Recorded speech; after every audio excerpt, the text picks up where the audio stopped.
with Arnold Dean. Hot talk, great guests. Weeknights at 6:15 from WTIC, Hartford.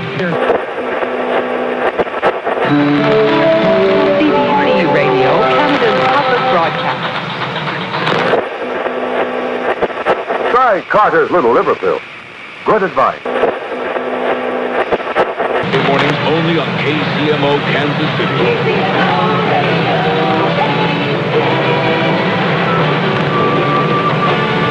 It's 8 o'clock. When you're tuned to CDS Radio. This is the DX Central from the Static Podcast. From Studio B of the North Shore Studios in Mandeville, Louisiana.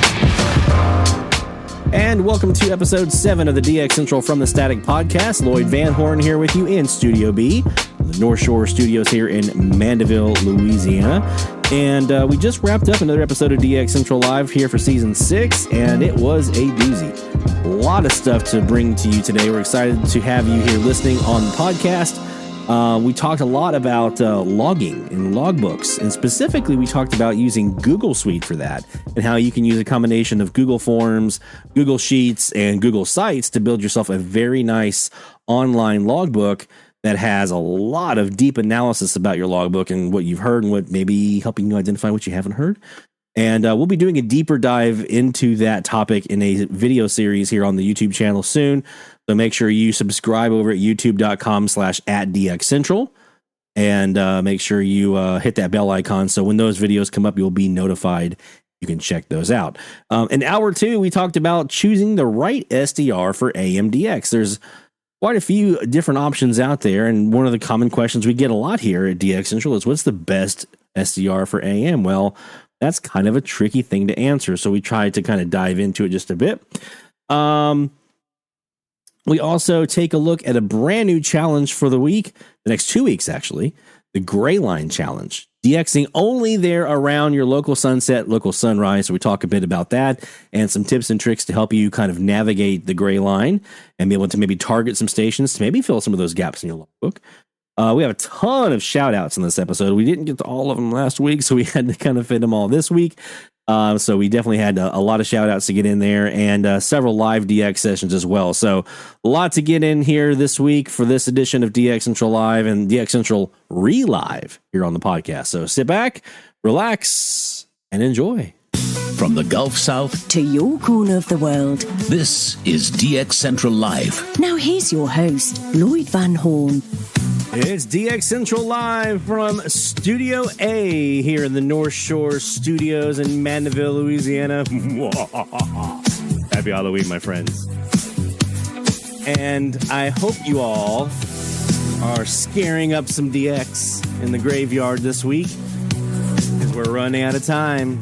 Well, technically we're running out of time, but when we launch our new challenge, you can still prowl in the graveyard if you want to, but I'm sure you're probably looking forward to getting out of those 6 frequencies. So we're going to open up things a little bit. We'll be talking about that in the next hour. Man, we have had a busy week this week. We've done a lot. You heard Rachel and Mark talking about it in the pre-show. Countdown, the DX party in the countdown. Let's see. The new DX Central Live website is up. It's running. It's beautiful. And the full archive. We're going through and adding show notes. It's just going to take a while because I have to sit there and watch all the episodes and kind of scan through and find the stuff that we talked about. But that is now up and running, dxcentrallive.com. And you can also go there. There's a link for the current episode, so you can go right to that website. There's the link for the current episode and come right to where we are right now if you want to do that. You don't have to bookmark anything else. Although bookmarking our YouTube page is probably not a bad idea because we do some cool stuff on the YouTube channel, rather. Let's see, what else did we do this week? We launched a new series on our podcast. It is the History of Radio. You guys heard me talking about this last week. Our first edition of the History of Radio is KDKA, more than 100 years of radio from, some say the first, some say kind of almost the first, but whatever. KDKA is a icon in the radio industry and the DX hobby. So that is our first station, our first deep dive that we're doing in our History of Radio series on the podcast. So anywhere you get your podcast, or you can go to our website, fromthestatic.net, and you can get our podcast there. And we'll be doing more of those history of radios. I've got one queued up here next where we're starting to do the research on and getting the script written and everything.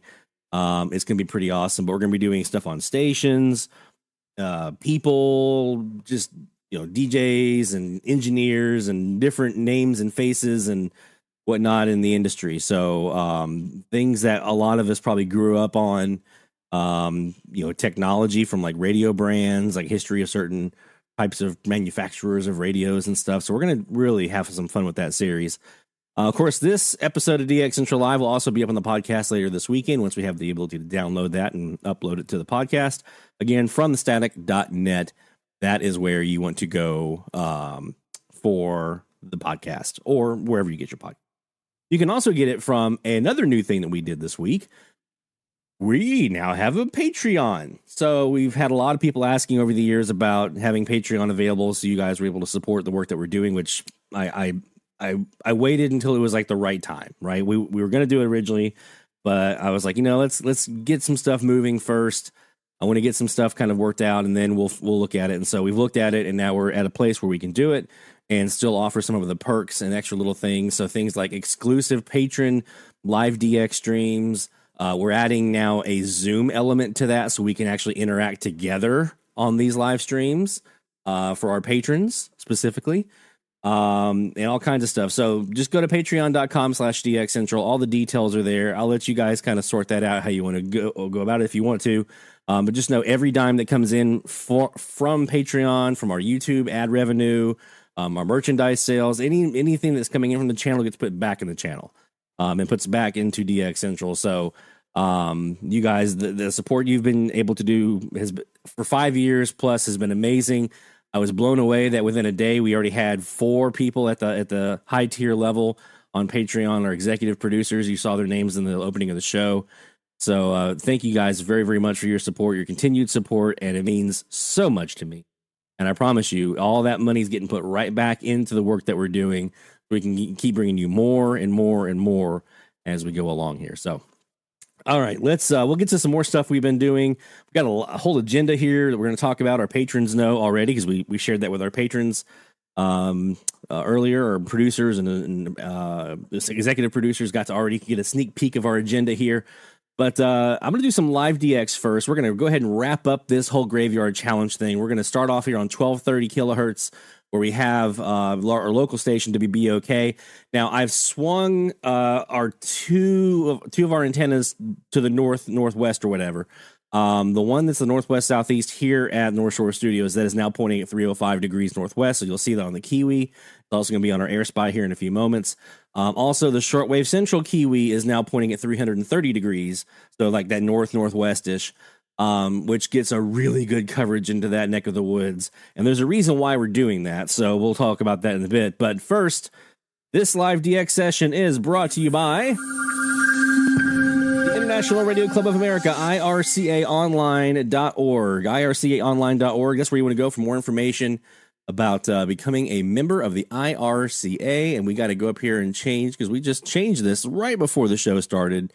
We came over and did a new direction here. It's not 125 anymore. It's 305. There we go. All right, so let's take a look here on 1230. We're trying to get rid of our local WBOK here in the New Orleans area. And so I've used my Vactrol to kind of, on both the shortwave central Kiwi and here on our other, this northwest antenna, we're trying to use that Vactrol to kind of get that back end null using the variable terminating resistor on the back side of the antenna on the CASs that we have. We're trying to kind of null that down nice and deep so we can try to see what else we can have there. And earlier I actually had Pensacola overtaking the frequency earlier before the show started. So let's see what we have there now. All right, so we do have to be okay in there. Let me see if we can do anything about that. And if not, then we're going to use the code channel canceller here on them. Okay, we're going to use the code channel canceller. So you see this peak. It's probably going to be hard to kind of see. Right here where my red line is, that is our, that's where I had the WBOK signal earlier this evening, and I had them nulled out. you'll see the peak right here. This peak just to the right of it, that's their signal. Now that peak is right now sitting right near the 0 mark, so it's pretty close to the offset right at 1230, but that was way to the right earlier, and you see it was way to the left. It was actually left of my red line, and it was at the red line. So it's been moving all over the place. So sometimes when you're trying to get rid of a station, you'll have them canceled out, and it's hard to kind of track down that way. That's why. So something to kind of keep in mind. DX Central Live Top of the Hour Alert.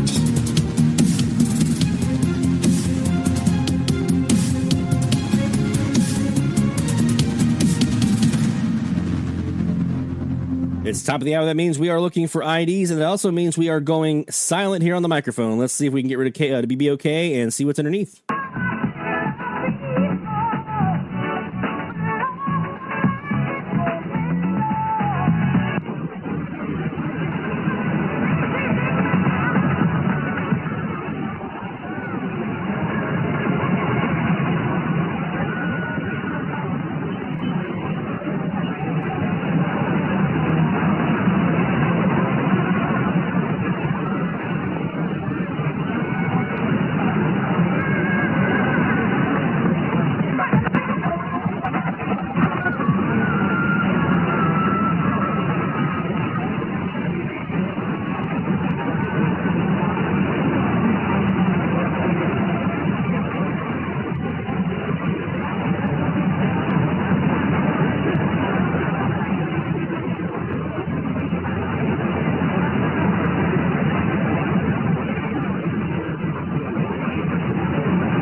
Democrat.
As always, thank you so much.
I didn't hear an ID out of any of that. I had a music station in there, and then there was another station right there towards the end that I thought might be fading up to give us an ID, but we didn't get anything out of that one. So no ding for that particular DX session. But hey, that's okay. You know, that's so we do it because we want to see if it's going to be there or not. Maybe it will, maybe it won't. So we got a lot to get to tonight, guys. I got a whole bunch of stuff to talk about. We got our main topics tonight. Our first segment in hour one here, we're going to be talking about logging. We're going to be talking about logging and logbooks and online logbooks that you can use for free to make yourself and how to make that process very, very streamlined. Got a couple of questions about this recently from multiple different DXers about some of the stuff that we use here at DX Central. People who want to use like Microsoft Access or Excel spreadsheets. We have a whole series we did on that here on the YouTube channel about those particular solutions. But tonight, we're going to really focus in on the Google suite. Google Forms, Google Sheets, and the Google Sites, and how you can use those three in conjunction to make a very, very powerful logbook for yourself. They'll give you deep analysis into exactly what you heard, when you heard it, how you heard it, and more. We're also going to talk a bit tonight about SDRs as it pertains to AM radio and AM DXing.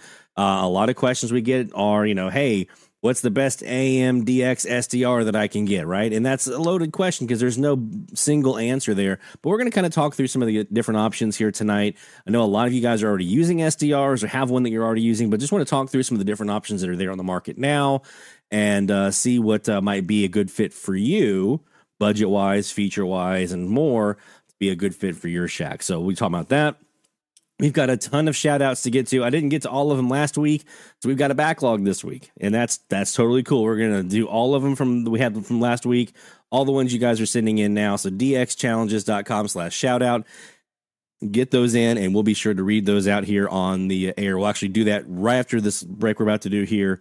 We'll come back, get right to our shout outs before we do any of our kind of topical stuff that we talk about here. So don't go anywhere, my friends. More DX Central Live is heading your way right after this. DX Central, because we're all about radio. Visit us at dxcentralonline.com or check us out on YouTube. Search DX Central. Keep up with DX Central. Follow us on Twitter at DX Central.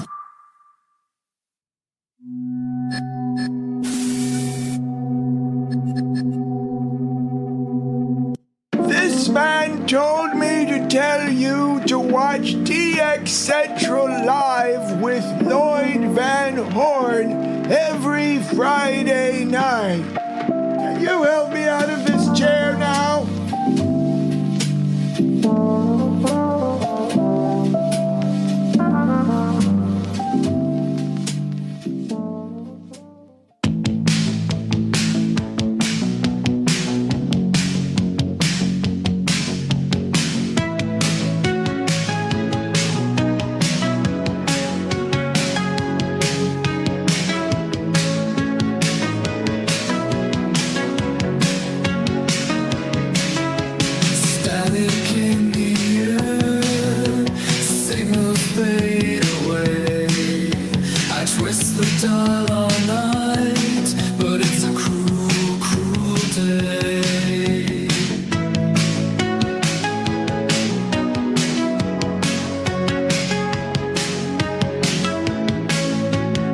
From the DX Central North Shore Studios, this is DXC Live. Now here's your host, Lloyd Van Horn. From lands so far away, but the skies are clear, no sporadic ease at play. Waves of silence, no voices in the air. Waves of silence, empty frequencies everywhere. It's DX Central Live from the North Shore Studios here in Mandeville, Louisiana. We're in Studio A this evening where we bring you live DX conversation. We're launching a new challenge later on this hour, so that'll be coming up and cool. Let's see what else we got going on. We got several topics to talk about. And the most important thing, though, I want to get to right now is your shout-outs, because we didn't get to all the shout-outs last week, and I feel like a goober about that. So let's get the shout outs rolling here. Shout out loud, hear the call for every single big or small, from AM to FM, from C to C. We celebrate the ones who slag the IT. Shout out loud, let it be known, you're never DXing all alone. Through the static we found our way, shout outs making waves today.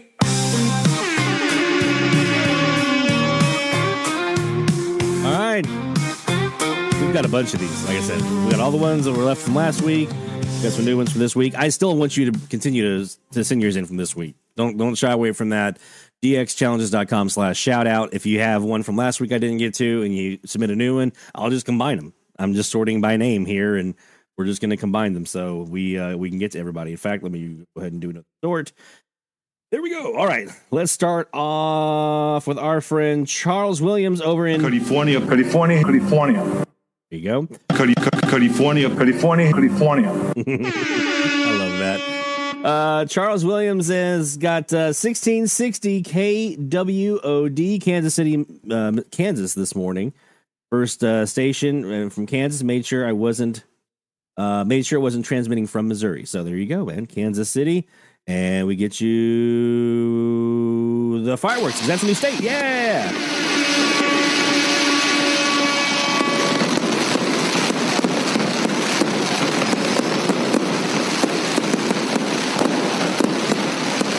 And I think that's worth a log saw, too, from California to Kansas. I mean, that's, not easy to get to Kansas from California.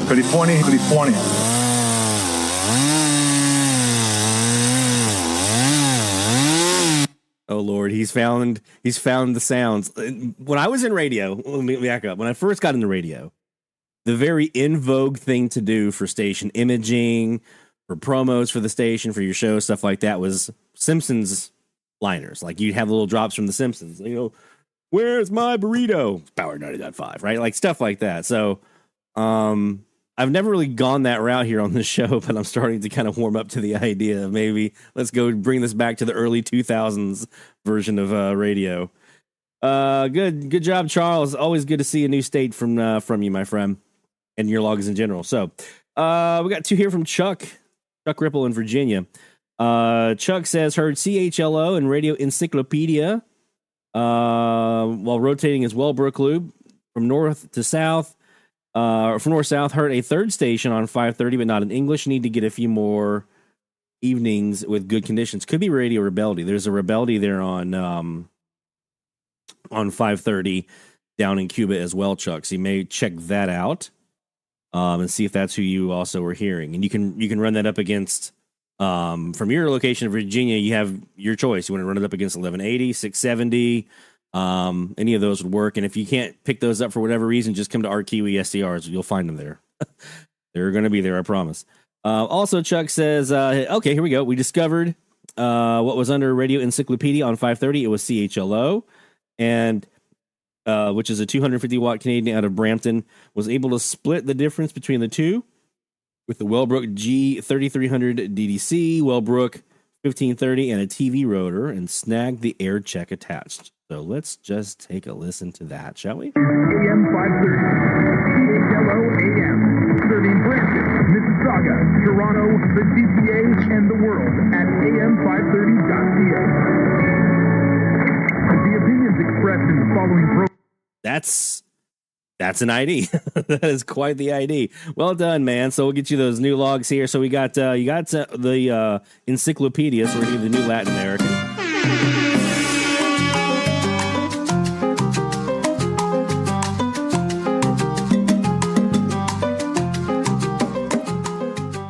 And some new logs in there as well, my friend. Good job.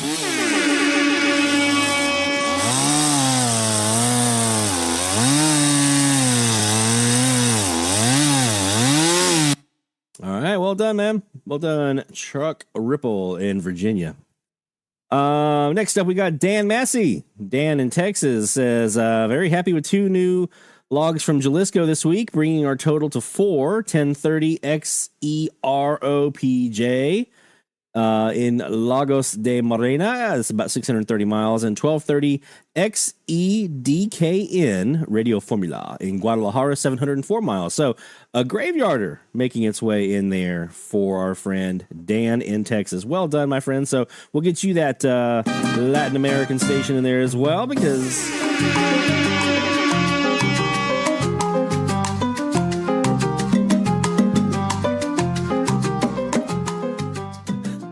The Where's My Burrito was one of my favorites to use. I used it all the time when I was in radio. Where's my burrito? Power 99.5. Right? And you also got the log saw in here for you, man.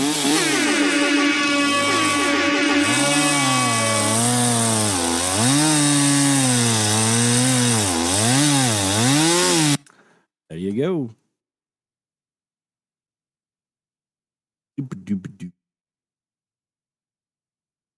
All right. We got several. We're doing good. We got enough to do a couple more this round, and then we can still slice that up in the next round. David over in Georgia, our friend David, always checking in with some good logs from Georgia. Find the DXing medium wave when you have a lot of stations already in the log is kind of tough, right? I only record new stations, right? So I was on 1590 or 590 rather. Heard a Spanish station. I already had 3 stations on the frequency, but I heard an ID at top of the hour identifying as. Any guesses? Anyone? Any guesses? 590 Spanish station. Let's see it. Who's gonna be the first one to do it in the chat? There might be a little delay here, so this might be kind of a moot point. Who's going to be the one to say 590 Spanish station? ID was...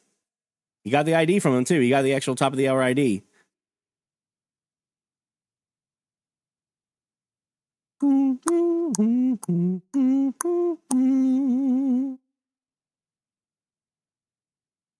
CMBF, which is...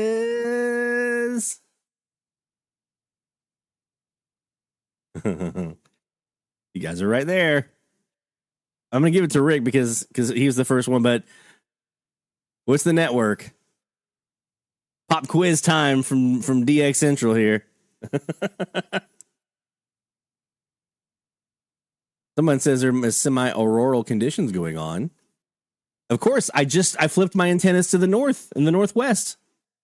So, of course, all the conditions are going to be towards the south tonight. There you go. Rick, Radio Musica Nacional.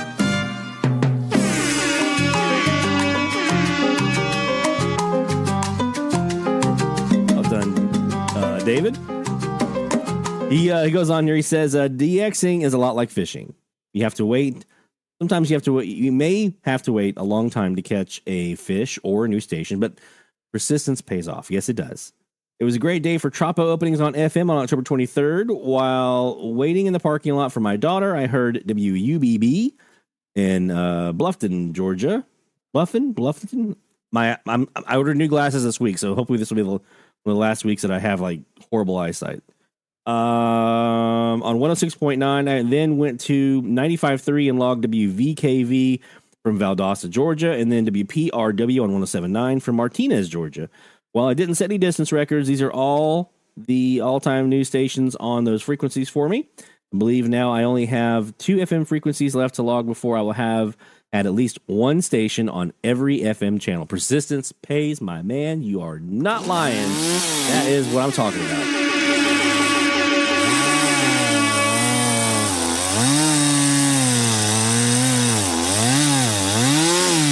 And Rick says, one difference between DXing and fishing. In DXing, we don't throw the little ones back. That is true. Well done, my friend David. Good catches from Georgia. I'm actually having to go to bifocals. My eye doctor said, it's about time that you probably consider bifocals. And I was like, no, it's not. It's not that time. You're mistaken, I think. And he said, okay, well, let me show you what the difference would be. So he puts the little thingy up, the 1, 2, which one's better, 1 or 2, 1 or 2. And he put that up there, and he did all the doodle that he had already kind of figured out what my prescription would be, and he did the comparison. This is without bifocals. And I was like, okay. And he puts a little thing up close and he's like, can you read? I was like, not really. And he said, here's with. And he flipped it and I went, oh, okay, I'll do it. Because that's amazing. It's so clear and beautiful. So your boy's about to have progressives here in the next couple of weeks. Oh, well. David Pete in Maine, our next contestant on the shout-out game. I had a great opening to the South on the 20th. All these new logs were from that day except the last one, which was the 21st. 5 new Colombians to bring my total to 31. My man, yes. 690 W Radio, 1100 BBN Radio, 1130 Fuego AM, 1040 Colmundo Radio, all from Bogota, 1110 Radio Reloj from Cali. Nice. I can't get past XERED here. Puerto Rico, number 15 and 16, 1110 WMTI, and 1120 WMSW. Hatillo, I've heard them when I was in Charleston. I heard them. That's one of my favorite little moments in my early Latin American chases when I was in Charleston. Venezuela, number 8 on 860 Radio Enlace in Valle de la Pascua. Man, my eyesight's horrible, so pardon me if I butchered that one. WIWA Eatonville, Florida, number 28 for Florida. 1070 Radio Guama in Cuba. That's for Cuba, number 43. Also, a big shout out to Ham Radio Outlet. We'll be looking at them here in a little bit. Decided to try the whole phasing thing and ordered the RSP Duo on Wednesday. Had it in his hands today. I'm assuming that's like a day or two. So probably a pretty quick turnaround there. So we've got several Latin American stations for David.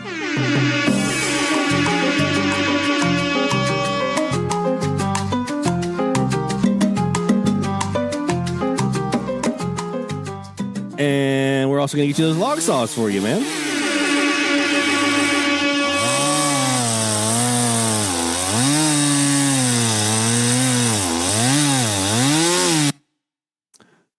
Let's see if we got any more. Okay, we're gonna do one more this round, and then we'll finish up the rest in the second round. I promise. Dennis, our friend Dennis in Ladysmith, Virginia. WBLB 1340 in Pulaski, Virginia. WRHI 1340 Rock Hill, South Carolina. Also in South Carolina in Chester, 1490 WGCD. WMFA 1400 Rockford, North Carolina. It'd be YNN 540 Florence, South Carolina, playing classic country, but no ID for a few hours. Format change from Black Gospel. That is surprising. And only 166 watts nighttime power, 283 miles. Possibly a power increase. You'd be surprised. I was saying this on social media to some folks earlier.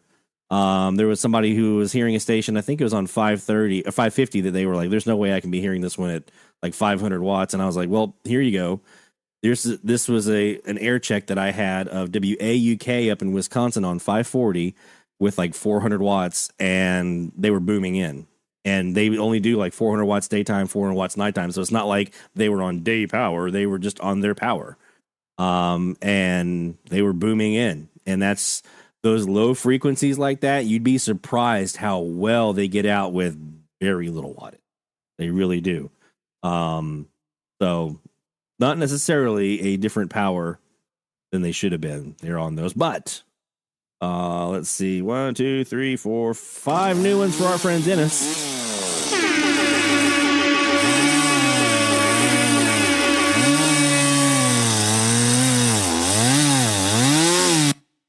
All right, that's going to do it for this first round of shout-outs, and then we'll come back to looking at those again here in our next hour. But I do want to get to our first segment of the night, which is looking at logging.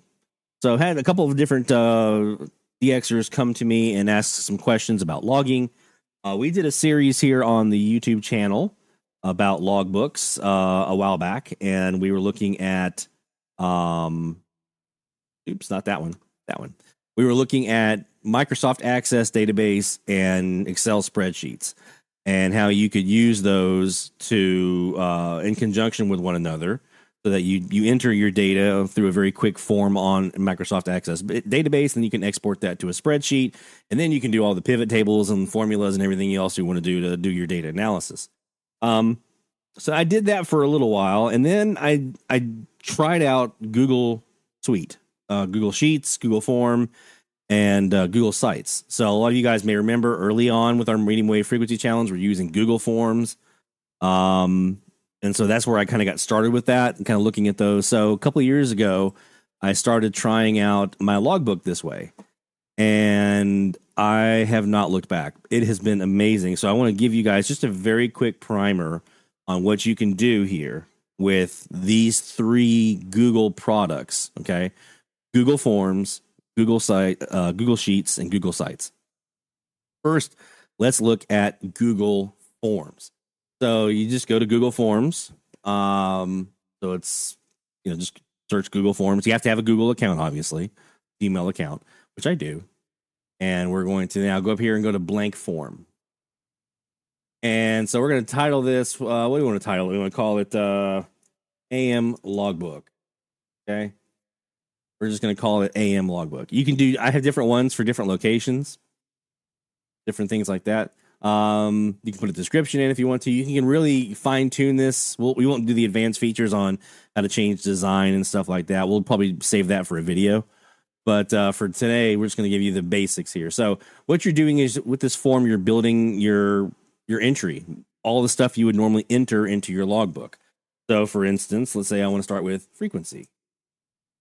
Okay. And I'm going to make this a short answer. And the cool thing is I can even go in here. I can say response validation, these little 3 dots over here on the far right, go to response validation. And I can say, I want this to be a number that is between, let's say, 529 and 1701. Okay. So that way, if you fat finger something and you type like 1755 or something instead of, 750 or whatever, you fat finger a frequency entry like I do sometimes, this will catch it. And you can actually put in your custom error text to say, check your frequency, right? Or whatever you want to put. You can make certain fields required. You can make certain fields not required. Although I would say probably if you're doing this for your own logbook, you know what fields you're going to be wanting to do, and you're probably going to have them all required anyway. So it doesn't really matter. Another thing, and then you'll go over here and click on the plus, and we're going to do another question. This one's going to be a call sign. Okay.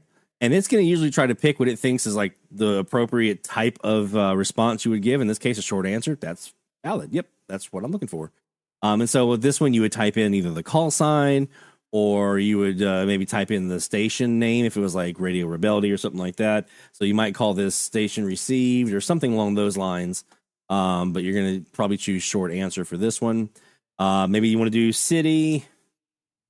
Again, short answer probably. And then you want to do, let's say, state. And then I probably would do check boxes for state, and then you can just put in all the different options that are there, like, all the different states that you could possibly hear.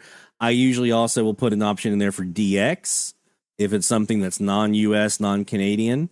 So you might put all your Canadian provinces in there, all your states in the US. Maybe you want to also put in Mexican states if you're prone to hearing stations from Mexico and you want to try to get all the Mexican states. We have that here, but I'm just going to go ahead and do a couple here. We're going to do AL, AR, AZ, right? So you would just go down the list and create that. Now, when you're putting your entry in, you would just check the box of the station that it is. You can do check boxes or the state that it is. You can do those. You can also do a drop down. So your choice, whichever one's easier for you. Check boxes would have all of them displayed, and you would just check the one that you want. Drop down, obviously, is a pull down menu, and you're going to just select the option from the pull down list. So it's whichever way is easier and cleaner for you. Some other things you're probably going to put in there, obviously, date and time of your reception. So you can put in date as a separate field here.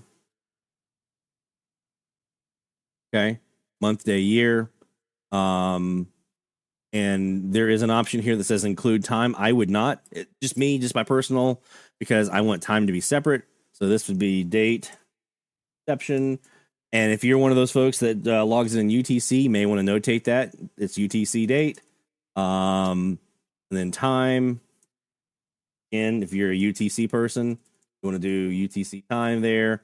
And then your time is here. Now, I think if I remember correctly, the only thing that's kind of wonky about time is it's, I think you can do 24 hours. It's going to take whatever you put in, but it's going to do it in like hours, minutes format. So you can't just like type in 23:45. You're going to have to type in 23 and then go to the next minutes area and go 45. That's a little bit of a pain, but it's not. You probably also want to notate things like what radio you were using if you're tracking that kind of stuff, or your antenna, your program details, things like that. But you're going to build out your entire form here with all your different fields. And then before you do anything else, you're going to say up here in responses up at the top, you would choose this here, link to sheets. Now, if you already have a sheet that you want to use, great. If not, I probably would create a brand new one if I were you. So click link to sheets and you can actually create a brand new one, but you can select an existing one if you want to. If you already have a Google sheet that you've already built that has your logs in it, you can do that. And then hit create. I'll show you why in a minute. You may not want to do that. Okay. Now it's going to create this for you. It's going to create this sheet. It's going to have a tab here for form responses. I don't like this. You do as you see fit. I don't like the formatting that they do here, so I always remove it. There's a little option here. On the drop down for form responses up here, if you go to revert to unformatted data, that's what I do. So what this is going to do is every time you submit that form and you fill all your information out, it's going to put your log on this tab right here called form responses. Now, this is where it gets kind of like your personal preference. I like to have my most recent log at the top of my logbook. And then as you go down the rows, you're getting older and older and older and older logs. So this is going to be the opposite of that. It's going to always put your most recent log down at the bottom. So if that's what you prefer, if you want your most recent log at the bottom, by all means, this is your tab. This is everything you need right here. You don't have to do anything else. If you're like me and you want to have a different tab, or you want to have that the other way, because you can try to sort it, but it's still going to put it at the bottom. So what you can do is you can create another tab here and call it logbook. And basically you would just copy all of your fields the same way you have. Okay. And I would go ahead and include this timestamp column here, and it just helps you with the formatting, makes it cleaner. You can hide it though, and I do. Right? I hide that. And now you got frequency, you've got receive station, city, state, date, time, and so forth. You've got all your fields, and then you just copy it from here, your text, your row. You just highlight the row you want to copy, hit Control-C to copy, and then copy it on or paste it on your row on your spreadsheet here at the top. That's it. That's all you have to do to create your logbook. And so that's what I've done here. If you look at this guy, I've got my form responses here. So these are all the responses that are coming in from my form itself. And then over here under logbook, this is my most recent top. And then as you go down, it gets older. So this is all of my logbook using all those fields that I have entered into on the Google form. Now, in addition to the entries that I do on my Google form where I'm directly entering data there's additional data that I track that's not coming from the form.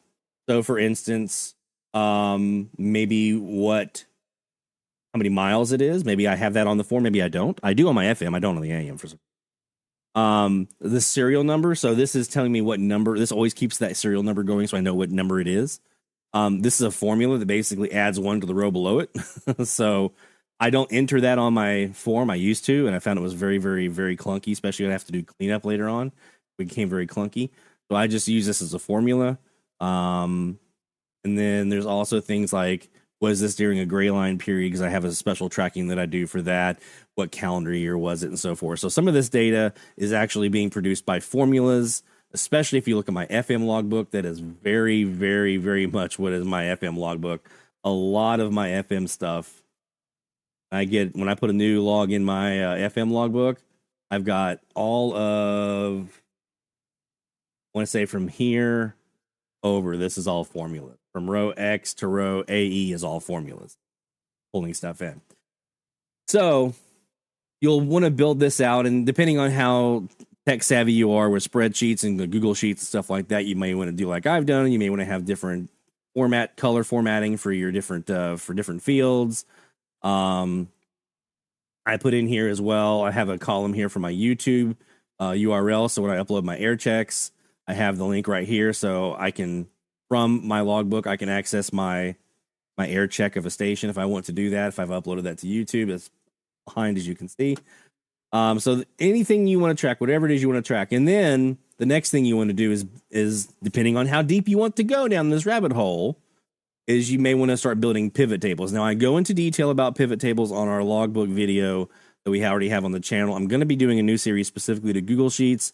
I'm going to talk about those on that video as well, and kind of how it works in Google Sheets, because it's pretty much the same, but it's a little different. It's actually a little better. I like Google Sheets way they do pivot tables way better than I do Excel. But you'll see here, for instance, we have different pivots for things like graveyards by frequency. So what states, how many logs do I have for each state on each graveyard frequency? You'll see here things like Canadian logs. How many different Canadian logs do we have? Different countries by different antennas, graveyard states. So all these different ways that I kind of look at my data, whether it be a table like this, or if I have a visual chart that I'm producing in Google Sheets, things like this. Whatever way I want to look at it, I can produce that here in Google Sheets using their charts, using their table views, or whatever it is you're going to do. You can produce all that here in Google Sheets. And then once you've done that, you've got all your pivot tables. And that's the cool thing about these pivot tables, by the way, is if you do it the right way, it will automatically update all the data for you. You don't have to do anything. Once you add that log to your logbook, automatically all of your pivot tables get updated and everything is there. And so your totals get updated. So if you were counting how many states you've heard and you added a new state in there, it's going to now update that for you. Then once you've done that, you can go over to Google Sites and you can create a web page for your logbook. And some of you guys have seen my logbook that we have here. I'm going to show you my medium wave one that we have really quick. My online logbook. So this is where there's a lot of rabbit hole you can go down here. So it really depends on how deep you want to go. But I've got counters that show like total logs, how many states, unique countries, furthest reception, stuff like that. My FM log has the same thing, by the way. We have all the stuff here at the top of how many stations we've heard, how many states, how many countries are furthest reception. We have the same thing on the FM. Other things that I want to include in here, like our web servers that we have, or online receivers. So on the FM, I have those. On AM, I have our Kiwis. That's just so it's easy access for me. If I'm already looking at this, I can just go. I don't have to go elsewhere, go to another link. It's right there. I also include like the actual logbook itself on here. Other things that I might use as DX tools. So like the solar terrestrial conditions here. A index 26, K index 2, by the way. Not a negative on the Bravo Zulu, though. You'll see here's like my breakdown. Logs by frequency and time of day sorted by logs. Logs by frequency and time of day sorted by frequency, right? You'll also be able to see the logs by frequency. That's another table that I've got here. How many graveyard stations? All the different tables that I've built. That's all of these. And because I built them in Google Sheets and I'm doing this on a Google site, I can very quickly import these. And I'll do this in the video that we do. I can very quickly, I say, I want to pull in a chart. And so it goes and says, okay, what spreadsheet do you want to pull a chart from? And you choose the spreadsheet you want to use. And then it says, here's all the charts you've created. Which one do you want to pull in? So you just drag the one you want to put in, pop it in there. Now, there's some nuances to like some of the layout stuff. It can get a little wonky sometimes, but by and large, it's super, super easy once you kind of learn those nuances. It's super easy to do. And as you can see, it's all laid out exactly how I want it to be for my stuff. I've included some other things in here, like my grade circle map, my mapchart.net map. I include those in those images as well that I can upload whenever I update those. But like this is a Google sheet map right here. This is a Google sheet map right here. This is another map chart that I created manually. These are all tables in Google Sheets. So whatever you want to track, there's probably a way to do it by using formulas from pivot tables and things like that in Google Sheets. And you just create an extra tab with that table on it and all the different charts and stuff you want to have on there. You can pull it into Google Sites, and then you've got your online logbook. So anytime you want to know, what do I have? And I have this up. Whenever I'm DXing, I always have this up, right? I always have this up so I can say, okay, how many stations do I have in Texas right now? Well, I just heard a new one. Okay, well, there's now 138, right? So I can tell you very detailed information about my logbook. Why is this helpful? It's not about bragging about how many stations you have for Mexico or whatever it is. Why is this helpful? Because this helps you spot something that's missing in your logbook. Let me give you an example. So up here, I have my logs by frequency. I have it broken down by time of day and so forth. And here's the overall total. Now, I was looking at this list the other day, and I noticed that 1220 was at like 6 logs. I was like, why do we only have 6 stations on 1220? I haven't really spent any time there for whatever reason. So I went and I tuned in 1220, and I started doing some DX. I was doing some IQ recordings and doing some live DX, and I heard like 3 new stations that night because I looked on here and I was like, I have a gap. 1220 is a gap for me. I need to spend some time on that. Maybe it's overall. Maybe it's specifically at sunset or sunrise or whatever it might be. Wherever you see a gap in your logbook, that's an opportunity for you to get new stuff. So if you're one of the folks, I'm here, where it's like, man, every time I turn the radio on, I keep hearing the same stuff. Well, maybe it's because you keep DXing the same way. The same frequency, same time of day, same radio, same antennas. This will show you where you can mix it up if you're doing your analysis. So that's why this is, to me, very, very important. It's not just about having the numbers to be able to say, I've heard of this many stations. I don't care. I want to know where are my holes at in my logbook so I can try to do something about that. When I was starting to look at my graveyard stats, I realized very quickly, I was like, okay, these are the frequencies I've spent no time on. These are the directions I've spent no time looking at my graveyard. So I was able to flush those out considerably just by being able to see that visually in my logbook. So, like I said, we're going to be doing a bigger deep dive into this logbook stuff, specifically with Google Suite, Google Form, Google Sheets, Google Sites, and how to do all this stuff. And we'll probably have a series on this one as well, because there's going to be the introductory stuff, like how to build it. And then there's going to be like the deeper dive on like really how to get into the analysis. That's going to be like hands-on. And that if I try to do it all in one video, it's going to be way too long. It'll be a multi-part series, I'm sure. But this is something, if you are one of the folks that want to wring that rag out of every drop of DX that you possibly can, this is how you can do it, right? So be very, very interested to see how folks get on if they're getting in here with Google Suite. I'm looking at some other options to try to change maybe the form that I use to enter, but I'm still going to be using Google Sheets and everything on the back end. Like, it's going to be maybe a different form provider that I'm using, but because I'm doing all this stuff with my website stuff anyway, but more than likely it's going to be still Google Sheets as the backbone of all the data. And then it's just taking that data and exporting it out into a new visual or whatever it might be if I'm not using Google Sites or whatever. So we'll continue to play with that. And like I said, we'll let you guys know when those videos come out. So let's see. Jeff says, yes, pivot tables. That's Jeff Immel, by the way. Notorious. Pivot tables will help sleuth out the gaps in your logbook. Yes, they do.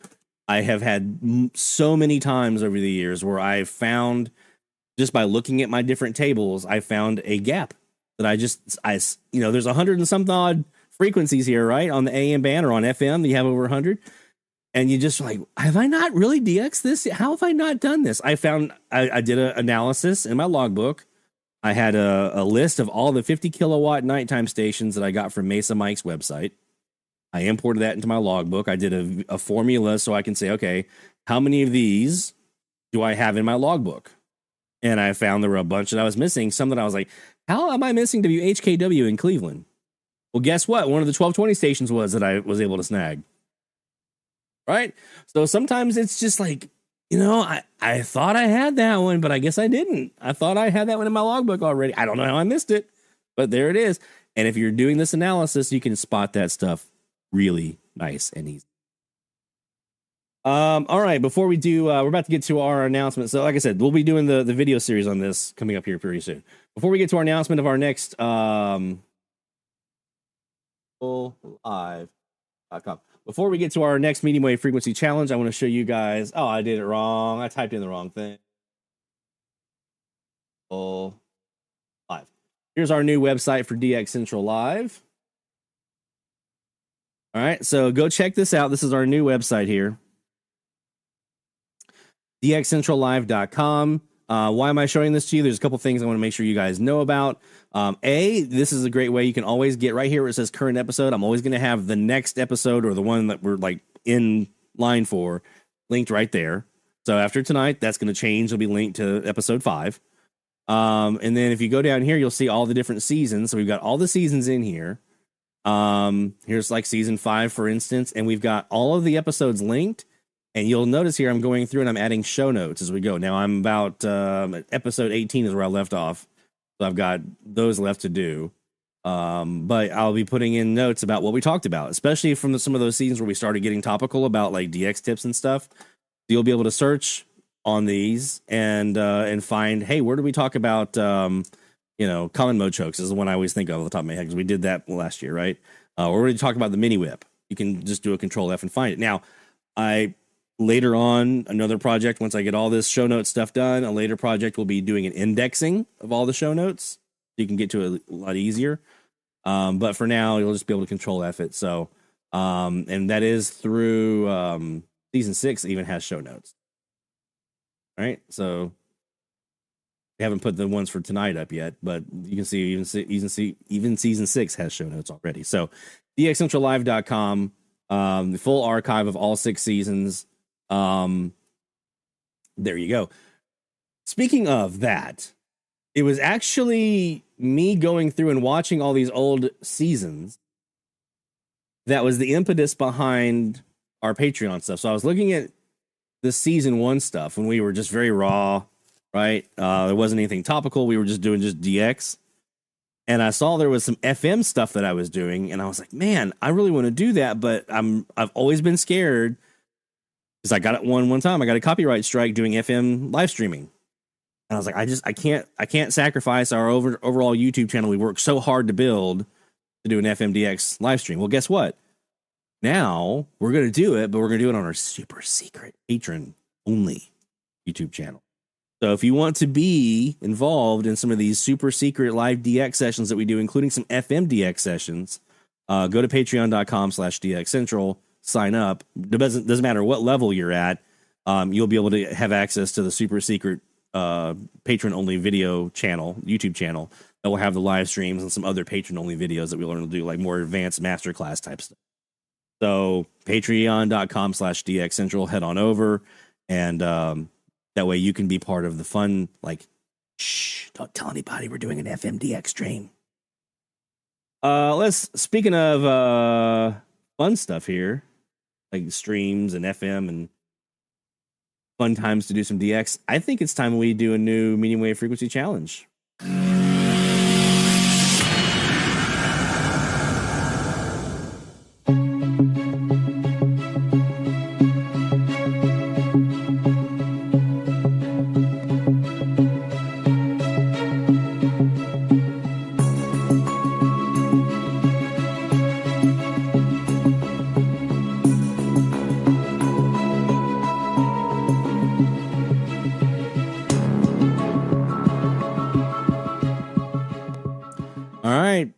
We're doing the GRAYLINE challenge. So we did a version of this last year in season 4 of the challenge with our spring equinox challenge. You guys may remember.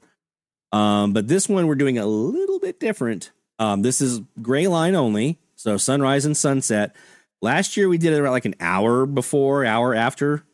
I'm tightening that up a little bit this year. We're going down to 45 minutes. So only the window between 45 minutes before your local sunset to 45 minutes after your local sunset. That's it.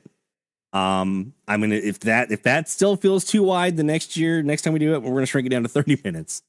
But I feel like this is a good way to at least give us a chance to do some GRAYLINE DX and do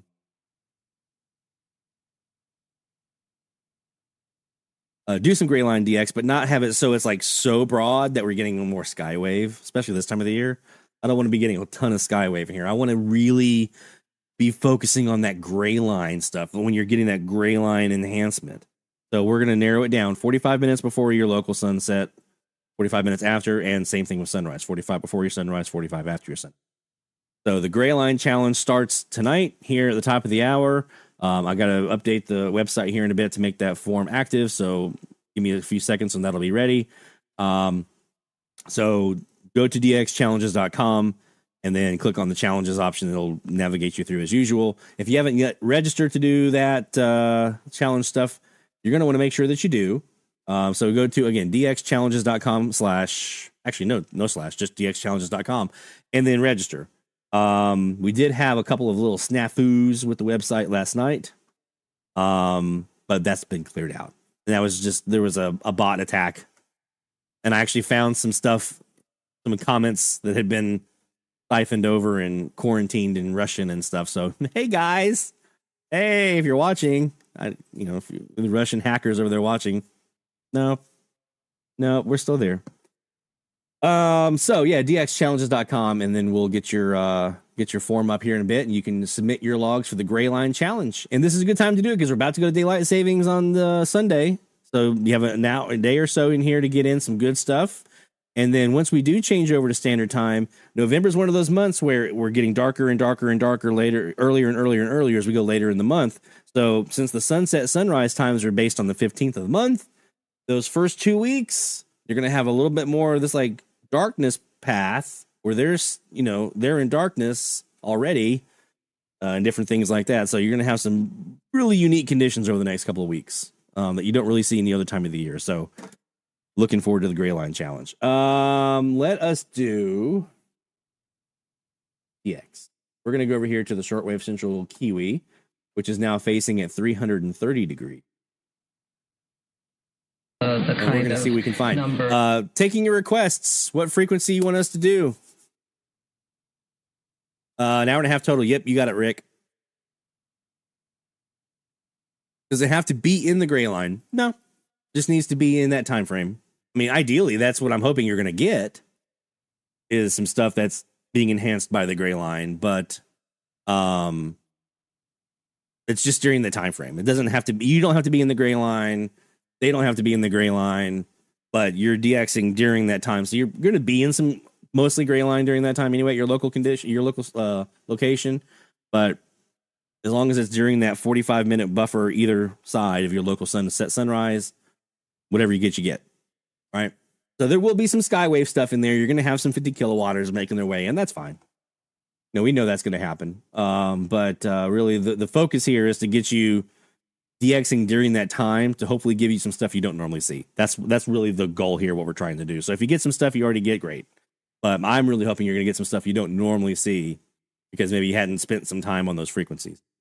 890 AM might be a good spot to try in Mandeville. All right, we'll go to 890 and see. Now we're pointing north, so it's probably going to be Chicago, WLS, more than likely. But let's see what we got. For an all-new season, as we dive into the issues the mainstream media won't touch, we revisit the horrors of October 7th and expose how the world still refuses. Anyone else have any requests? Get those in here for us. The DX here for our top of the hour alert as we get closer. Culture, our campuses, and even our churches. We talk about billionaires funding hate. This is WLS. Our youth, and the moral collapse of America's institutions. And we also talk about faith and the biblical responsibility we all share to stand. You guys are doing some shortwave pirates tonight. We can go check out some of those frequencies. Where are you at? It's a call to action. You can find On the Front Line Season 2 on the Mark. Halloween's always fun for that. Give me a pirate frequency. Podcast. Subscribe now and stand with us in support of Israel. Silence. Yeah, Barry, I almost did 30 minutes, but I was like, let's just see how 45 goes, and next year we can always adjust it if we need to. But I want to tighten that down a bit, so it's really just GRAYLINE enhancement that you're getting.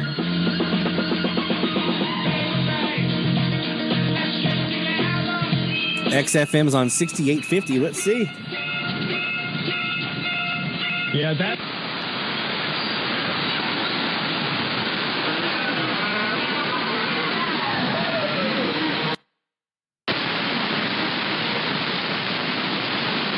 Not hear him on the shortwave central. Let's see if we have him here on DX Central.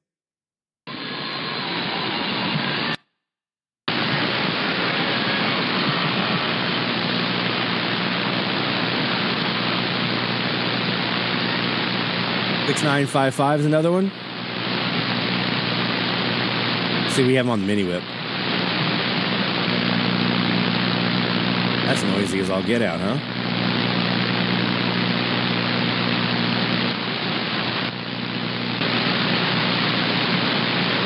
All right, let's try 6955. Mama Seed, if you're in the chat, I know you're all about the pirates as well. If you got a frequency for us. Mom loves the pirates. The pirates love Mom.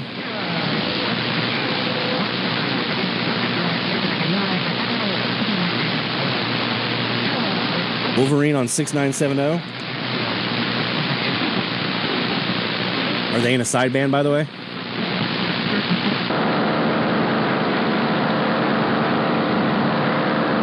Well, all right. Probably upper sideband. We got some slow scan.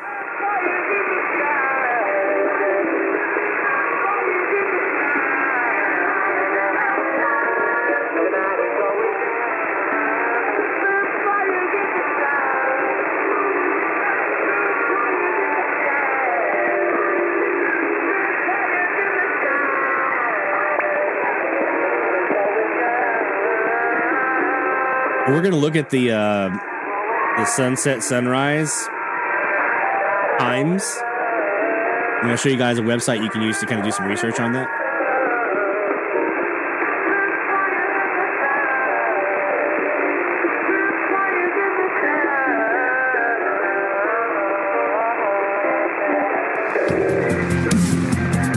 DX Central Live, top of the hour alert.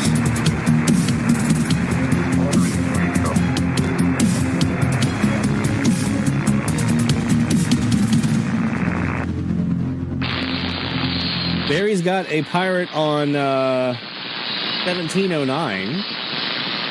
Not seeing him here.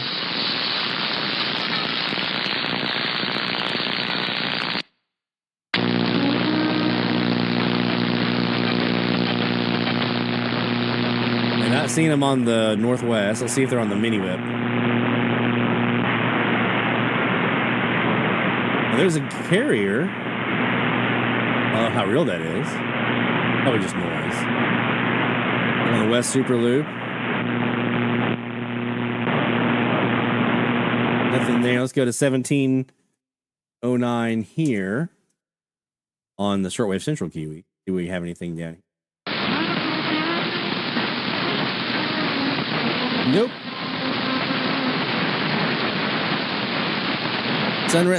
Sunrise sunset maps. I haven't got them up there on the Kiwi yet. I haven't scanned them in. I think there was a website you would send me a link for, right? If so, I don't remember if I do or not. Shoot that over to me in Slack and I'll take a look. I don't remember where it was. Let me take you to my favorite GRAYLINE frequency.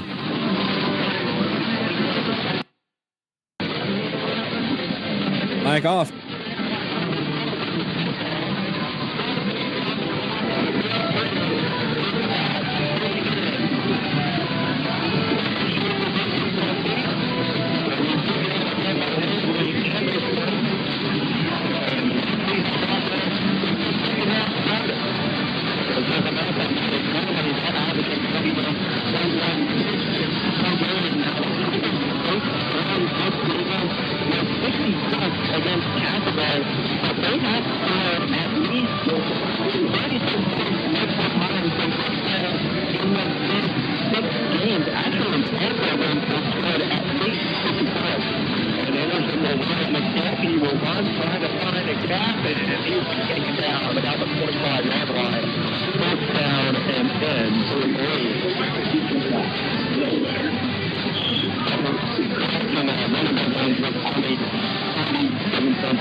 There was an ID. I'll have to go back in and do the replay to catch that. There was an ID in there from a station. I'm just not sure who that was. There we go. Turn those off. Okay. All right. When we come back, we'll do a quick break. We come back. We're gonna do a real quick wrap up on the GRAYLINE challenge talk. We're gonna look at some sunset, sunrise times. Look at the GRAYLINE. And how it kind of lines up so you can kind of know how to calculate that for your location. Again, FCC does their, that was 1580, Stu. Yeah, I was hearing that too, but then they ID'd and I couldn't grab the ID out of the muck. The FCC, the sunrise, sunset times that you as a station would have to abide by are based off whatever your sunrise, sunset is on the 15th of the month. And then it breaks it into like these little 15-minute increments. So, well, like 5:30, 5:45, 6 o'clock, 6:15, 6:30, and so forth. So we'll look at that, and then you can I'll take you to a website here that you can use to look at your sunset, sunrise times between now and then. And then you can also use that to look at so if you have some target stations you want to target, you can look at their sunset, sunrise times between now and then. So you can see when you might have a good darkness path between you and them to get them in. 1580 is a great frequency for that, historically at least. So we'll talk about some other frequencies and why that was so good, and some other frequencies you might be able to use that will maybe do the same thing. So don't go anywhere, my friends. We got a whole bunch to get to. We got SDRs to talk about. We got a ton more shout-outs. Man, we are bumping tonight here on DX Central Live. So go nowhere, my friends. More DX Central Live is heading your way right after this. DX Central, because we're all about radio. Visit us at dxcentralonline.com or check us out on YouTube. Search DX Central. Keep up with DX Central. Follow us on Twitter at DX Central.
Central North Shore Studios. This is DXC Live. Now here's your host, Lloyd Van Horn.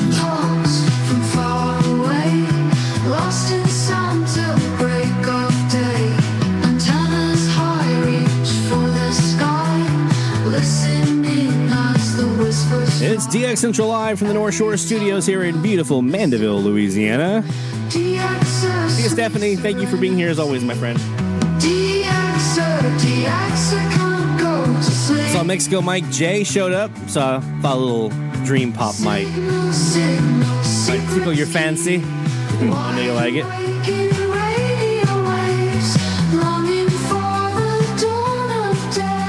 Little beach house fan as well. We're talking about the GRAYLINE challenge. So we just launched the GRAYLINE challenge, and I'm going to go over here right now while I'm thinking about it, and we're going to make sure that this is up and running for you guys so that you can get to the form. So give me a second to get in here, logged in, and get that taken care of. Let me get that. So one of the things that you can do to actually help yourself out here, and knowing how to target certain stations, or kind of when your time frames might be that are going to apply for GRAYLINE on your side. There is a website you can go to. It's called timeanddate.com. I'll go ahead and link it here. Throw this in the chat for you guys. I'm going to show you how to get to this information. GRAYLINE challenge. Oh, that's not what I wanted to do.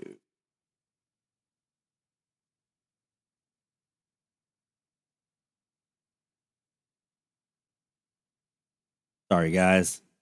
I can't do it in advance. If I do it in advance, it's going to... I have to do it after the release. So, publish. Okay, now we're good. So let's go up here to the website, timeanddate.com. And if you go here to timeanddate.com, you'll notice if you scroll down here, there's a couple things you can do. You can put in your location, and it'll give you some information about your specific location. You can also go over here down towards the bottom, and you'll see an area that says sun, moon, and space. And the first one there is sunset and sunrise and sunset. So we're going to go there first. So you can search for a particular city. So if you have a target station, say I'm looking for Yankton, South Dakota, because I want to get that station on 570. Did I spell it wrong? Yankton, not Yankston, Yankton. All right. This will show you if I just want to do some research on the location. My bad. See, I don't live up in that area. This will show you sunset, sunrise times for different times of the year. You can hover over this, and it'll actually, you see here, it's changing. So right here is October 31st, and you can see when you enter like nighttime, astronomical twilight, nautical twilight, all this kind of stuff. Then we go to November 1st. Boop, there it is. You can see the change. Boop, boop. The whole shift here as we get into November 2nd and 3rd. You can see the shift when we do the daylight savings time switch. So this could be a good way for you to kind of get an idea because, like I said before, the FCC does their dates based on the 15th. So I can look here and I can see for them, they enter astronomical twilight around 6:44 p.m. Their sunset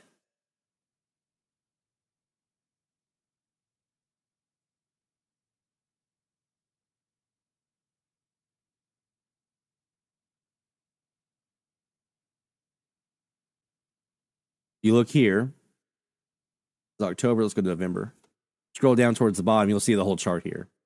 So sunrise and sunset. So this is the date, right, or the time right here. On the 15th of the month, their sunrise is at 7:32. So guess what? Their sunrise time for the month of November will be around 7:30. Their sunset time on the 15th is 5:05. So their sunset time for the entire month of November is going to be around 5 o'clock.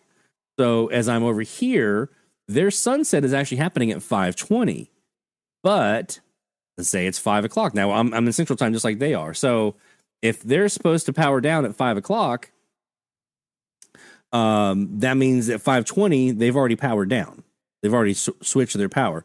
So I'm going to need to get a little earlier to get to that, right? So this is how you can help yourself research.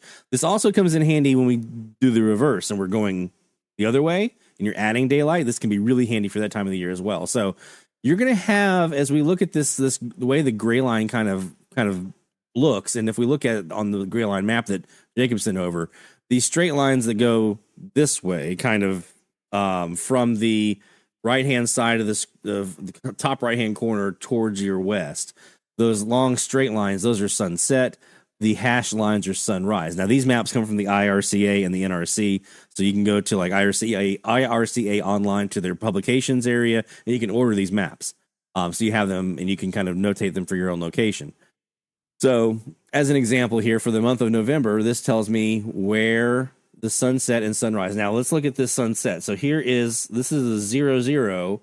Look at that. South Dakota, Yankton is right there in the 00, just like we talked about. So that 5 o'clock, right there in that swath, that's going to be their sunset time for the entire month of November. So you can actually see here on this map where the gray line and the sunsets are going to be, and you can anticipate what kind of paths you might have. So for me, my time frame and Yankton are the same time. So whenever they're having their sunset, I'm having my sunset around the same time, or sunrise, vice versa. So when they are powering down at 5 o'clock, now I'm probably also in darkness as well. So maybe it might work, maybe it may not. I have to back my time a little bit where we're starting to get that enhancement before the actual sunset happens, right? You start seeing that a little bit before. So I'm going to be looking before my sunset time if I'm looking for Yankton. And I'm going to be looking on 570 to try to get away from like Dallas over here, which their power down happens a little bit later on. Their power down happens depending on where they are on this line, either 15 or 30 minutes later. Okay. So I've got a little bit of a window in here where I might have a shot at them before their antenna pattern changes. You can do the same thing on sunrise. Now, sunrise is also a really good time. Sunset's a really good time for transatlantic stuff, looking over towards Europe and Africa and so forth. Sunrise is the opposite. You're looking down west towards Asia and down southwest towards Australia, New Zealand. And you say, oh, there's no way I can hear that. People do. People hear them. And then not just the folks on the West Coast, people inland.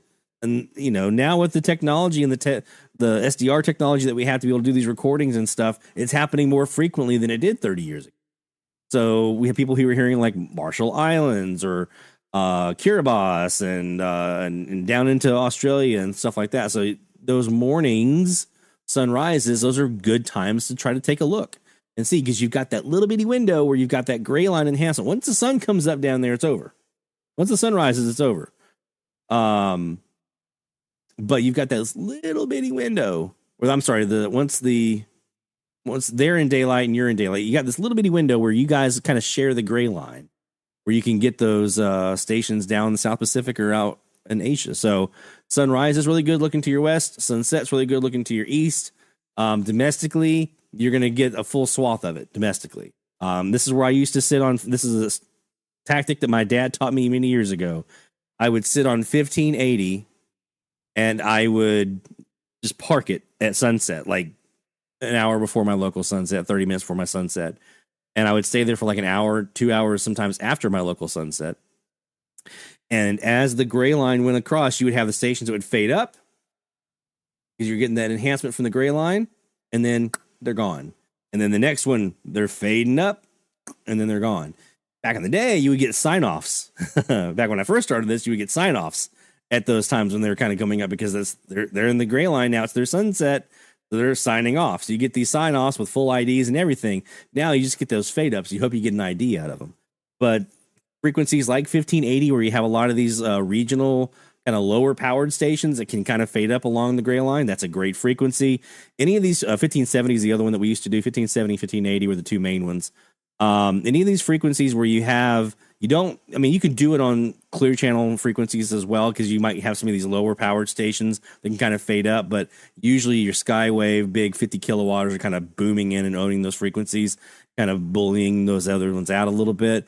Doesn't mean you can't get them underneath or use a co-channel canceller, but it's gonna be a little more difficult. But your regional frequencies especially are super, super good, where you have maybe you don't have a dominant station there, but you got some lower powered stations that kind of can fade up, take the top spot, and then fade out. Those are really, really good for that. Graveyarders. I know we just spent all the last 3 weeks in the graveyard, but also graveyarders is really, really good for sunset and sunrise, because the same thing. You get those fade ups because you have that enhancement from the gray line itself, the actual gray line of the sunset that enhances. Signals can travel along that gray line. That's how I got Paraguay. That's how I've gotten Argentina, was those signals traveling the gray line up. They're boosted by that gray line. Okay. So, using these maps, using like timeanddate.com, things like that, you can use that to help you research where some opportunities might be for you to target some of these stations over the next 2 weeks, and hopefully get them in your logbook. And this is a really good time of the year to do it. Spring is also a really, really good time of the year to do it. So definitely check it out. All right. Let's look at some shout outs real quick, and then we're going to talk about SDRs for AMDX. So first, it's shout out time. Shout out loud, hear the call for every single big or small, from AM to FM to C to C. We celebrate the ones who slag the IT. Shout out loud, let it be known, you're never DXing all alone. Through the static we found our way. Shout outs making waves today. Excellent point, Jacob. As always, you are absolutely right. I'm going to drop this link here in the chat. If you want to know where the gray line is and maybe what can kind of be heard along those gray lines, this is a great website for that. In fact, I use this. This is one of the things that I use to help me get Argentina and Paraguay was the Kiwi SDR map, the map that shows where all the different Kiwi SDR locations are. So I had the gray line here on the backside, right here along Argentina, along the South America coast, right along Argentina, and then into Paraguay. And so when that was going on, I was down on their receivers listening, and then I was on my receiver listening, and they faded up. And then 10 minutes later, they were gone. Out. Because sunlight had appeared. They were no longer under darkness, no longer under gray line. It was now daytime there. And boop, they were gone after about 10 minutes. 5-10 minutes tops. So that's a really good resource.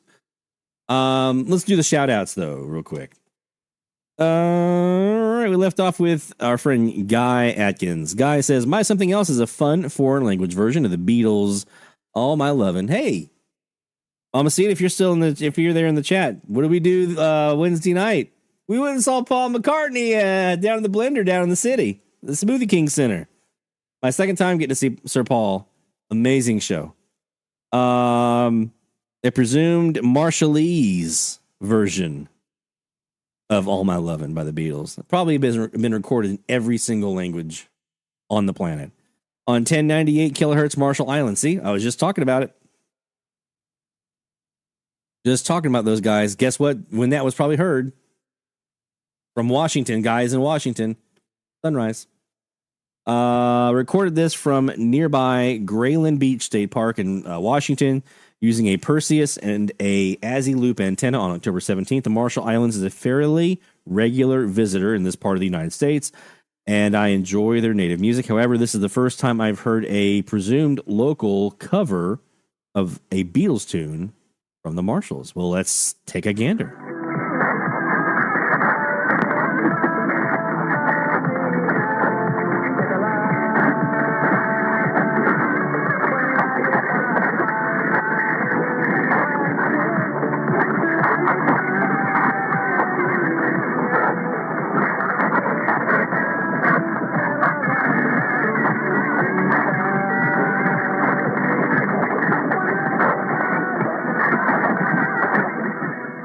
Yeah, that was definitely what that was. All right, Guy, thank you, man. Appreciate you jumping in here.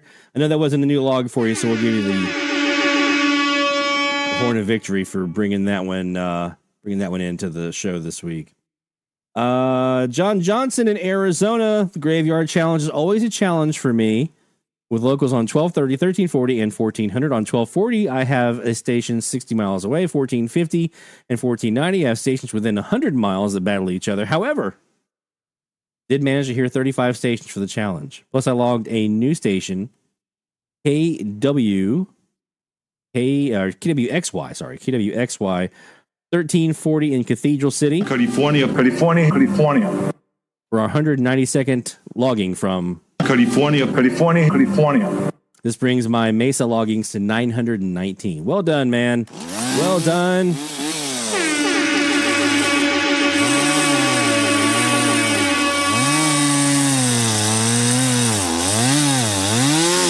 On the new stations from California. I also love Simon's World Map. Simon, by the way, for those of you who are not familiar, is the guy who developed SDR Console or develops SDR Console. He also originally did Ham Radio Deluxe and then he sold it. So that was originally his software, but now he does Simon's World Map and SDR Console. That is your trivia for today. Mexico Mike J down in Mexico, as you might think. 5 new graveyard catches from the U.S. to bring my total to 11 during the challenge. 1450 KOBE in Las Cruces, New Mexico. And 4 on 1240 WMSD in South Haven, Mississippi. KWAK in Stuttgart, Arkansas. KTAM in Bryan, Texas. And KIAA in Globe, Arizona. Well done, my friend.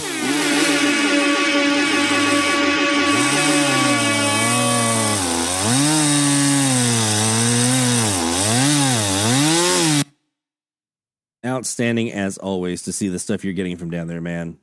I mean, stations that I hear here locally, you're getting them from down there in Mexico. That's freaking awesome. All right, our friend Stuart has a couple in here as well. One from last week and one from this week. After getting back into AMDX over the past couple nights, I was pleasantly surprised to hear a plethora of low-power stations on my CC Radio 2E at distances way further than I could have imagined. A huge thank you to Sean KX9X for posting Tim's AM station lookup and distance tool on Slack. And for those of you who are not familiar with that tool, our friend KillCat7, Tim Tromp up in Michigan, the DX magnet, literally. There's his site you can use as a station list. Wealth Radio 1370 WLTH in Gary, Indiana, 9 watts, 190 miles. Music for Your Life, 1010 WIOL in New Boston, Ohio, 22 watts at 249 miles. News Talk 1070 KILR in Esterville, Iowa, 48 watts at 566 miles. 1220 WSLM in Salem, Indiana. Heard them the other night. It's a relog. Nice. Good job, man. 82 watts at 281 miles. Additionally, I thought what Lloyd would like to know, I logged 2 new Louisiana stations. I would. 1130 The Tiger, KWKH in Shreveport. 862 miles over my local WDFN. Very nice. And EWTN on 690 WQLO, or, QLO in New Orleans, 917 miles. So, first we got to do a little bowl of that gumbo.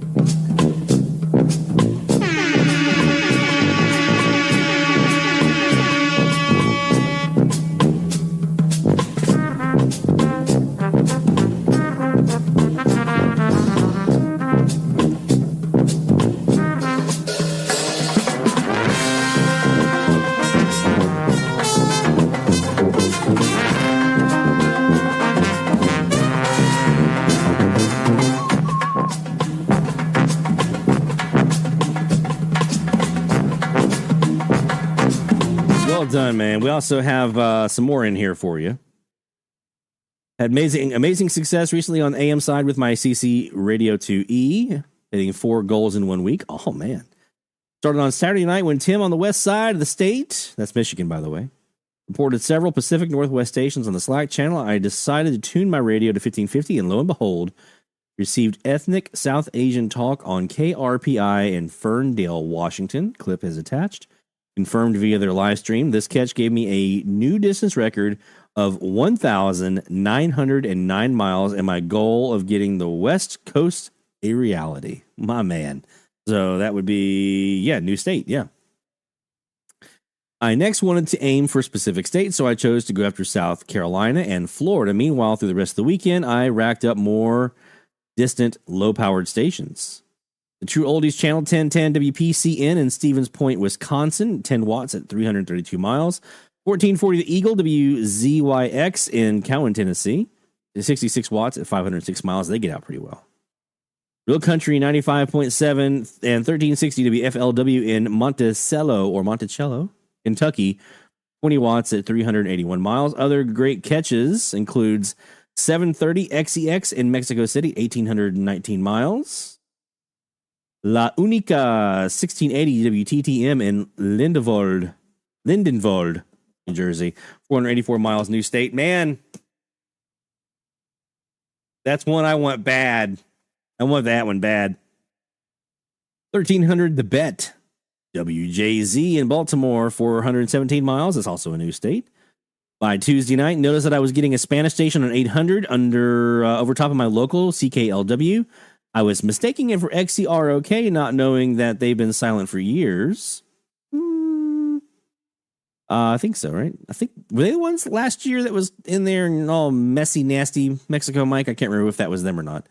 Someone on 800. So I decided to pose the question on the Slack channel as to what the mystery signal was. In the meantime, I started hearing Spanish on 1070 and finding out through my limited knowledge of the language that I had La Jefa, WCSZ in Sanssouci, South Carolina, 513 miles, clip attached. Man, I used to live back door from those guys. It was annoying. They were notoriously bad for staying on after dark. They are much better at it now. Achieving my goal of getting South Carolina, very nice. Then searched for a list of high-powered Florida stations and immediately came across 540 WFLF in Pine Hills, 966 miles. Match the stream with what I was hearing for another goal achievement. Decided my next goal was to go after New Canadian Province, and with the gracious help of the Slack community, I found a few targets to choose and Chase. On Wednesday night, I started comparing the background signal on 990 underneath my local WDEO with the stream of CBW in Winnipeg at 838 miles and got him. Heard an ID for WNML in Knoxville, Tennessee, 431 miles. But after a while, I suddenly heard French Canadian pop music playing through on the CBW stream. Both of the more local stations were carrying talk programs and female voices, making it relatively easy for me to match the background French Canadian music then from my radio with the CBW stream, checking up my fourth goal for the week. Meanwhile, Mexico Mike was kind enough to help me ID that Spanish station on 800 as PJB Radio in the Antilles, Netherlands Antilles Bonaire, clip attached, giving me another new distance record of 2,281 miles and what I believe is my first Latin American signal heard. So we've got a bunch of stuff to get you in here, man. We got milestones achieved.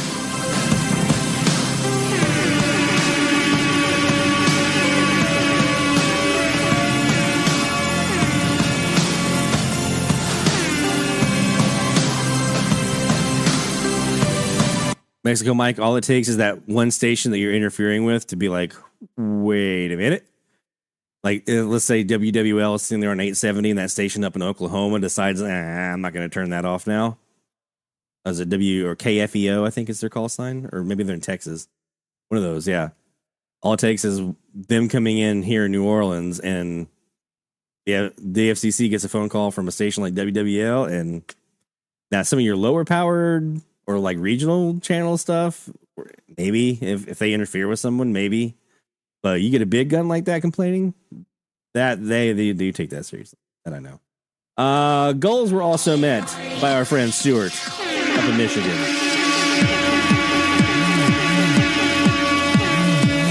Good night, Carl. Thank you for being here, man.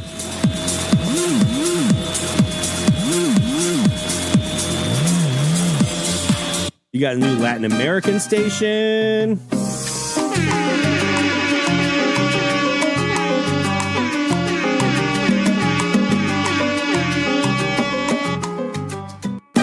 Oops. Nope, that's not what I wanted to do. Let's see. You also got a new state. We're going to do that one.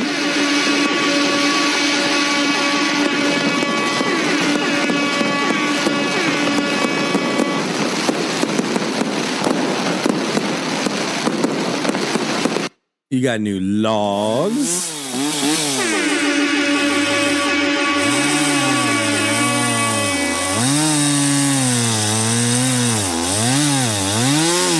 You got new countries.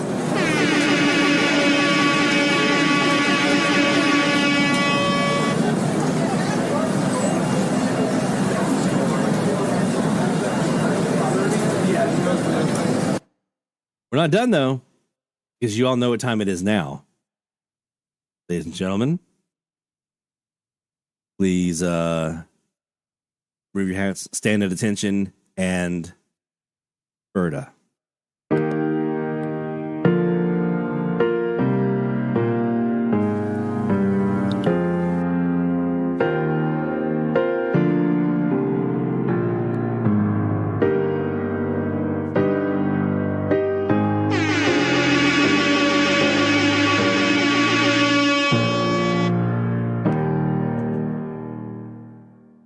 All right, well done. Well done, Stuart, man. Congratulations on a impressive haul. We have a chance here in a little bit. We'll try to play some of those clips here a little bit later on. And man, that's an impressive haul. Keep it up. And all that's with a portable radio, by the way. Portable radio.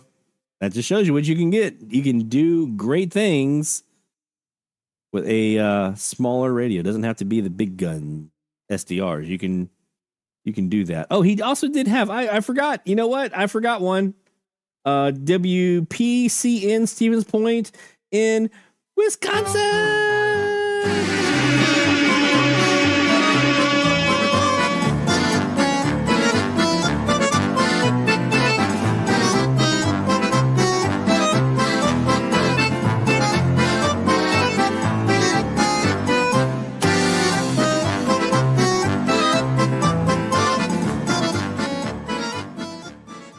Well done, man. That was an impressive haul. And in the words of what I said, was it last year, 2 years ago, for our friend Sean Cusco, Stewart had himself a week. So there we go. Well done, man. All right, for our next topic of conversation, again, you can still send your shout-outs in if you have not yet gotten it in. No worries. We got plenty of time here. We are now caught up. I'm double-checking. We are now caught up. If you have a log you submitted and you haven't heard it yet, send it again. But we should now be caught up. I'm not seeing anything in here. Yeah, everything looking good. We should now be caught up. All of our shout-outs.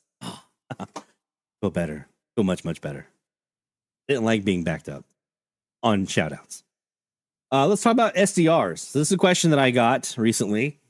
I get it a lot, actually. I get a lot of questions about what SDR is the best for this, or what radio is the best for this, or antenna, or whatever.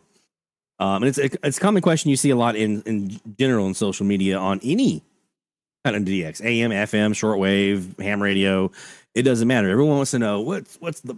I want to get the one SDR that rule them all. Right? It's the Lord of the Rings one ring philosophy. There's not one. I'm just gonna rip off this Band-Aid right now. There's not one SDR to rule them all. There's a very close contender, but even that particular contender has a couple of shortcomings that we're going to talk about. But there are several SDRs that you'll do very, very well with. And it depends, though, on your budget. It depends on how you DX, what you want to do with your DX, and so forth. So let's look at a couple of the more common SDRs that are out there and how they kind of perform specifically for AM DX. We're not talking about FM here. We're talking specifically for AM DX. We'll cover FM on a later show as we get closer to FM season. So right off the rip, let's talk about what I consider one of the best SDRs for AM DX, and that's this one here. The AirSpy HF Plus Discovery. And why is this one so good? Why do we always talk about? I feel like sometimes, and I'm going back and I'm watching these live streams, it's like I'm always talking about this SDR. Why? It's because it's that good. Okay. It's really, really good at pulling in weak signals. It's got a really strong, really good sensitivity, really good selectivity. It's not prone to like images and spurs. Natively inside the SDR itself, it's not prone to overload. I live in an area with a ton of transmitters, but even people who live in areas that are way more RF saturated than even here in the New Orleans area where I am, they don't have overload problems with this thing. You can beat it to death, right? RF wise, and it's going to take it. It's got a great amount of high dynamic range. What that means is you've got a lot of room between your noise floor and like when that overload would really start. So you got this a huge amount of headroom that you have for your DX. The noise floor built into the radio itself is super, super low, and it does really, really well at even like passive weak antennas like the U-Loop. $35 U-Loop. It's just a wire and a couple of little dongles that you plug into, and then that's it. It's a tiny little loop, but it does really, really good. Well, it's able to do that specifically with HF Plus Discovery because of that high dynamic range that exists there on the SDR. So pros, it is super, super good on AM. It is fantastic, but it also covers like HF and some of these other bands, FM, things like that you might want to also do. It's got that full coverage, right? But specifically on AM, very high dynamic range, very good on sensitivity and selectivity, very adverse, and it is not prone to overload. So if you have a active antenna or an amplified antenna, like if you're running like one of the W6LVP loops or like a Wellbrook amplified CAS or something like that, like an FLG 100LN, it's not. I mean, my Perseus would overload. My RSPDX would overload. My Kiwi would overload. The AirSpy just never did. It when I was using FLG 100LNs, the AirSpy never overloaded when all the other radios that I owned did. That I don't know what else to tell you other than that right there. Now, there's a con. It's a pretty big one for some people. That is that it doesn't cover the entire AM band at once when you're doing a recording. You cannot record the entire AM band from 530 to 1700 all at once. My counter to that is you can cover a pretty big chunk, like Like you can do, I think it's 530 to like, I don't remember off the top of my head, 12 something, 13 something. And then you can do the other half of the other upper end of the band to get you down to like 990, 980 from the top of the band down. You can do a big chunk of the band. And I find that it doesn't really prevent me from doing anything. And if it's that big of a deal, you can get two. And that brings me to my next point. It's super well priced. Like it's like $160, $169, which can be a lot for some people, but for a good portable, you're going to spend about $100 for a portable radio with an SDR like this, the AirSpy. Show you this. For those who may be unfamiliar, this is it. This is this little guy right here, right? This is the SDR. It's tiny. It's really good for portable DX. I've got several here at the house because I have different applications I do for portable FM, AM, auto loggers, all kinds of different stuff. You have a USB port on one side and the SMA connector on the other, and you need some software. Now we're talking about specifically the hardware here, not the software. You can use whatever software you want, SDR Sharp, SDR Console. There's pluses and minuses for all those. We're not getting into that. We're just talking about the hardware itself, and that is the SDR itself. This is the AirSpy HF Plus Discovery. Fantastic little receiver, okay? The next one we're going to talk about is the RSP DX R2, and by extension, some of the RSP type SDRs from SDR Play. Specifically the RSP DX R2, because that specifically is their SDR that is kind of competing here with the Discovery as far as long wave, medium wave, low band HF performance with a high dynamic range. Now, you have to engage that high dynamic range purposefully in their software or an SDR console. There's an API that'll give it to you, but you have to engage that HDR for you to be getting the benefits of it, where there it's just that it just does it, right? But that is kind of nice to be able to switch it on when you need it. It works. It does a really, really good job. I've DX'd now. I had the original RSP DX for years and years and did a great job with that. A lot of DX coming in from that sucker. The R2 actually improves upon it. The original RSP DX design. It's even better dynamic range, much quieter. It has two antenna ports. Actually, it has three. You have an A and a B, and then you have a C, which is B and C, but the other two are SMAs. Now, those are not discrete inputs, okay? I want to make sure I'm very clear about that. This RSP DX has three antenna inputs, two SMAs, one B and C, but they are not discrete.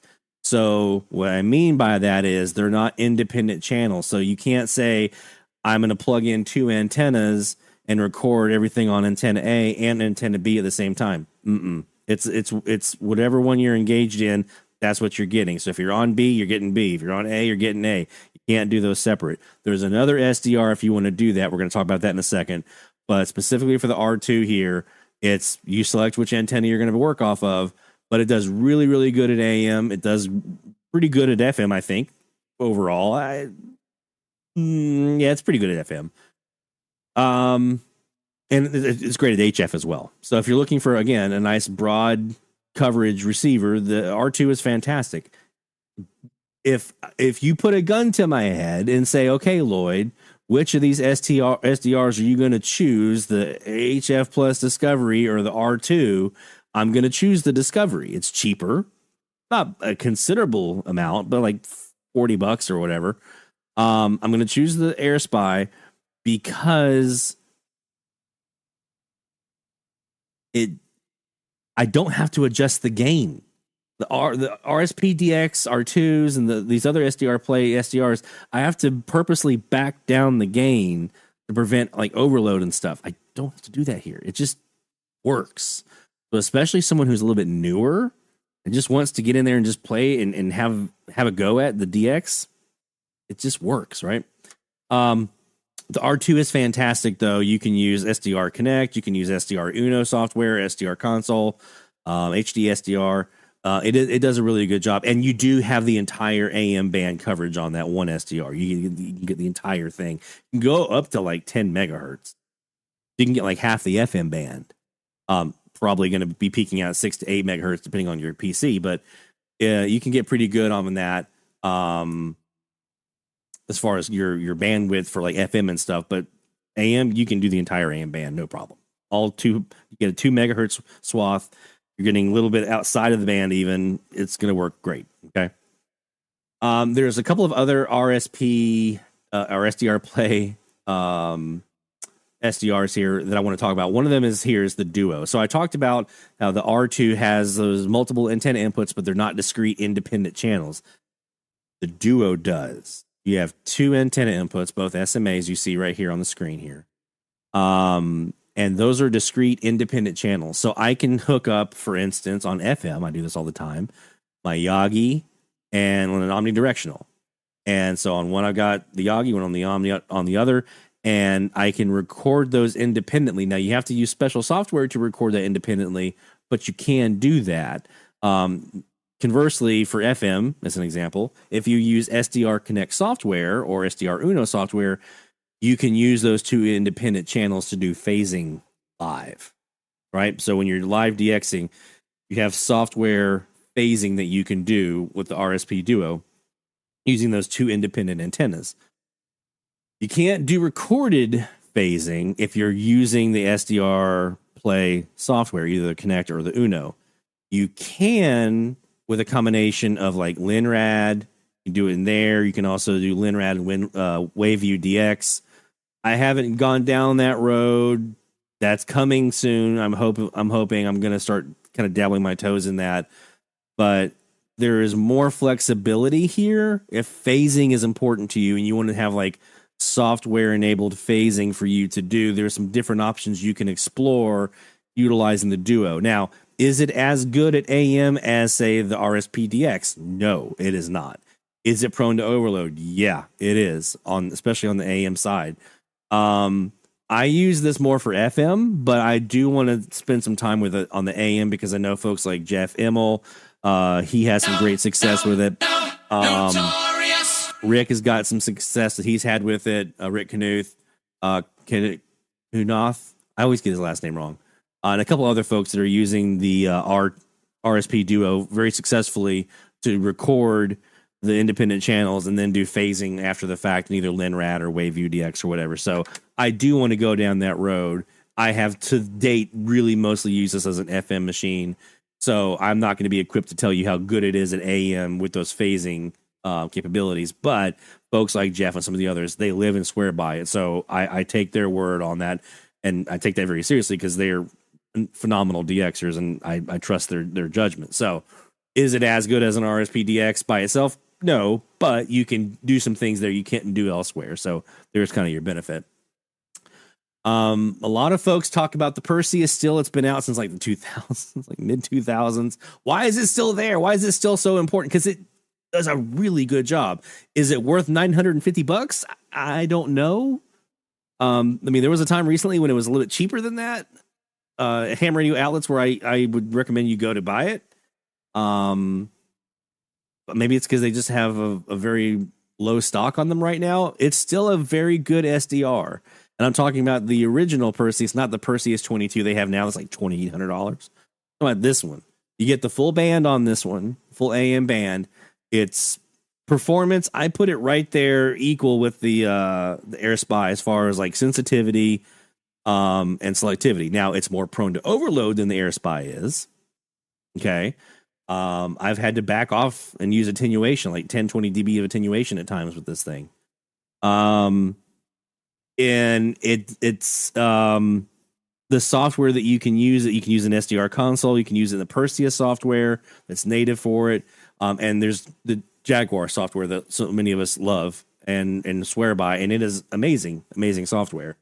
So is it worth $950 today? Plus, if you're going to use Jaguar, another $50, $60 for the Jaguar software. I don't know. I don't know if I would say that over $1,000 today is worth the DX you would be getting for $160 on the AirSpy, or even if you had to double it up and do $320 for 2 AirSpys. I don't know. That's up to you. I have the Perseus because I always wanted one, and I wanted a Jaguar. That's the only reason I got one. But it is still a fantastic. There's a reason it's still used in 2025 when it's been out for like 14, 15 plus years. is because it's that good. It's really, really good. But you don't have to, if you're just looking for that Perseus performance without spending the money, you can feel safe at knowing that the RSP DX AirSpy is going to get you really, really close. The last one I want to talk about here is the Kiwi. The Kiwi is one that a lot of people aren't going to probably think about. And especially if you're used to like recording the AM band and then playing that recording back later for review. You're probably not thinking about the Kiwi as you're like an SDR rig for you. I would strongly consider for a lot of you, especially if you're really like focused on live DX, to consider the Kiwi SDR. Now, I got one a couple of years ago. We have one at Mom's house, one here. I'm just going to be honest. I find that more often than not, I'm DXing on the Kiwi than anything else. It's the Kiwi and the AirSpy. Those are the two for me right now. The Perseus is taking kind of a back seat when that was my main rig for years and years and years. But since I put the AirSpy in the shack and since I put this Kiwi in the shack, those two have kind of taken over. I love my Kiwi. I love it. And since there's an antenna switch that you can get for it as well, I got it off of eBay. And since I got that antenna switch, I love it even more because now I have up to 5 antennas right now that I can do on one radio, and it works super great. Is it prone to overload like some of the others? To an extent, not as much as some of the other ones we've talked about. It's somewhere closer to the AirSpy, but not all the way there as far as that goes. It's so good. And you can DX from anywhere. You don't have to have it plugged into a computer with a USB cable. You plug it into your inner Ethernet and your antenna and a power source, and you're off and running. And not only do you have that SDR that you can now DX from, but so does everybody else. If you make it available publicly, at least. You don't have to, but I mean, I think you should, because it's awesome. The more of these we have, the better all of us are going to find ourselves. Because what if you're sitting in a city where you have a radio station and I'm like, man, I think I'm hearing that city. Let's say you're in Yankton, South Dakota, and I'm like, man, I think I'm hearing them. And I'm trying to pull up the stream, but the stream is behind. Your Kiwi might be the deal sealer. Your Kiwi might help me get that in my log. I help someone else get it in their log. I absolutely love this SDR. And again, if your preferred way of DXing is recording the entire band or a big chunk of it and then going back later and doing your review, maybe not. Right? I do a mix of both. I find myself doing both. I use the AirSpy and the Perseus for that part, the recording piece, and the Kiwi is what I do for everything else live. So it's up to you, but I think the Kiwi, it actually really surprised me how good it is. So I know Jacob loves his Kiwi. Mexico Mike J has one in Mexico down there. I think he's got the original Kiwi 1 version that does a really great job. So something to consider, especially if you primarily do live DX. You can record an individual frequency, the audio of it, and you can do an IQ recording of like an individual frequency. You just can't do the broadband recording, like the entire AM band all at once. You can't record the entire band. You can record like a frequency at a time. But I don't really find, if you're going to have just one SDR, maybe not. This might not be the solution for you. But if you've got an SDR already that you can record from, and you're looking to add another SDR, and you've got the $400 or whatever it is dollars now to be able to afford this thing, I'm telling you, it's a really, really good SDR. It's fantastic. So something to consider. All right. Now it's time for some DX. So let's go over here and do this next DX session brought to you by the National Radio Club, nationalradioclub.org. Check them out and get your information about membership today. And we're going to go to the Kiwi. I mean, this is why. I mean, if you've been watching my stream for the last year, you know, almost every DX session, this is where we're at. We're on the Kiwi. Here we go. This is the Shortwave Central Kiwi.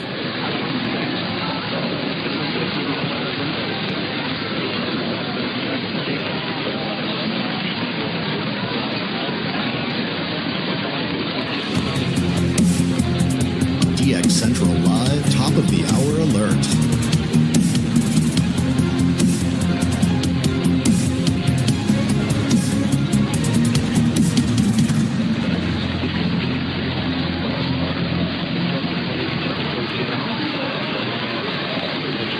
Take care, Master Player. Thank you, my friend. Have a good night down the bayou.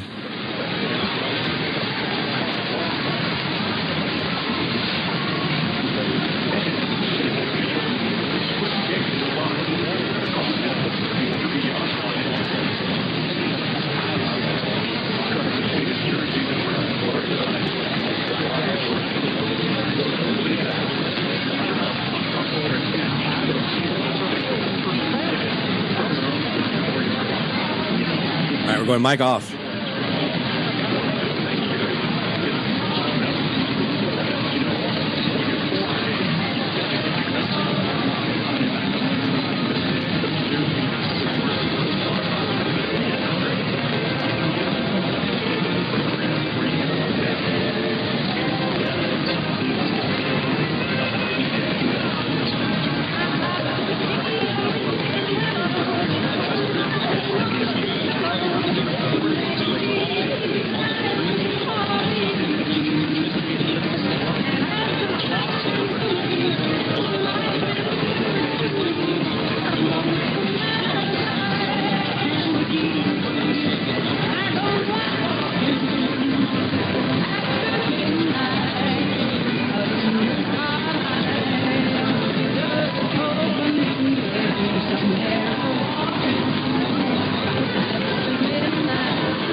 All right, let's come out of the mic off here. So that was there was a Patsy Cline station they're playing Patsy Cline, and then more country music.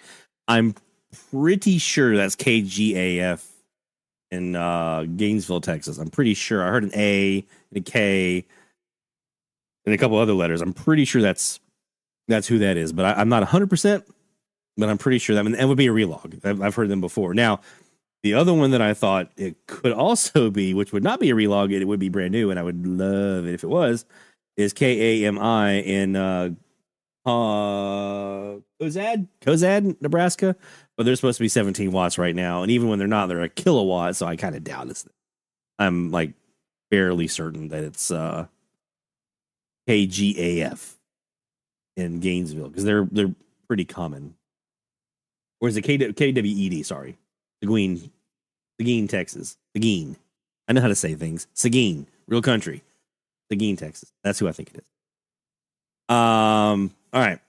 So to also kind of add another kind of footnote here to our Kiwi conversation we were just having, there is a mode on there for all of my AirSpy co-channel canceller people. There is a mode on here when I go to SAM, synchronous AM, and I go to my audio tab, I can do a channel null. I can null the lower or upper sideband. So it works very similar to the co-channel canceller, and it's super cool. It's not as robust. It's not as like 100% as good as the co-channel canceller, but it more often than not, it does the trick. So I would say that's another really cool feature of the Kiwi for those who might be interested. So I don't want to tell anybody like what to buy, but you know, that's why I never say this is the one you should get. Go get this one because I don't know your budget. I don't know what your situation is. I don't know what antenna you're going to pair. And if I'm going to be honest, the antenna you put with your SDR is probably far more important than anything else. I mean, that's just being for real, with a few exceptions. I mean, if you're putting a CAS antenna on an RTL SDR dongle, I don't know what to tell you. It's not going to work very well. That RTL SDR is going to be holding on for dear life. It's going to be so overloaded and so just like please get this thing off of me. that CAS is going to blow it up. Trying to find something here for you, Mexico Mike.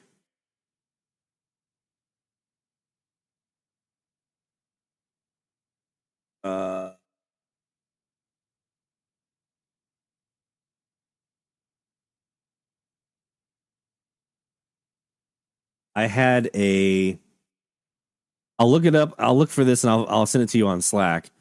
I have a splitter that I use that I saw the guys at SDR Play using it when they were doing an A/B comparison of the original RSPDX with the R2. And this thing, it's a little tiny little kind of exposed circuit board splitter, SMA on all three sides. And I use it in like 3 or 4 different setups over here, and it works really, really well. So it can, instead of having to switch between, you can take the splitter and you can send your antenna to both your Kiwi and your Perseus at the same time, if that's something that's interesting to you. So I'll look up where I got it from and I'll send it your way.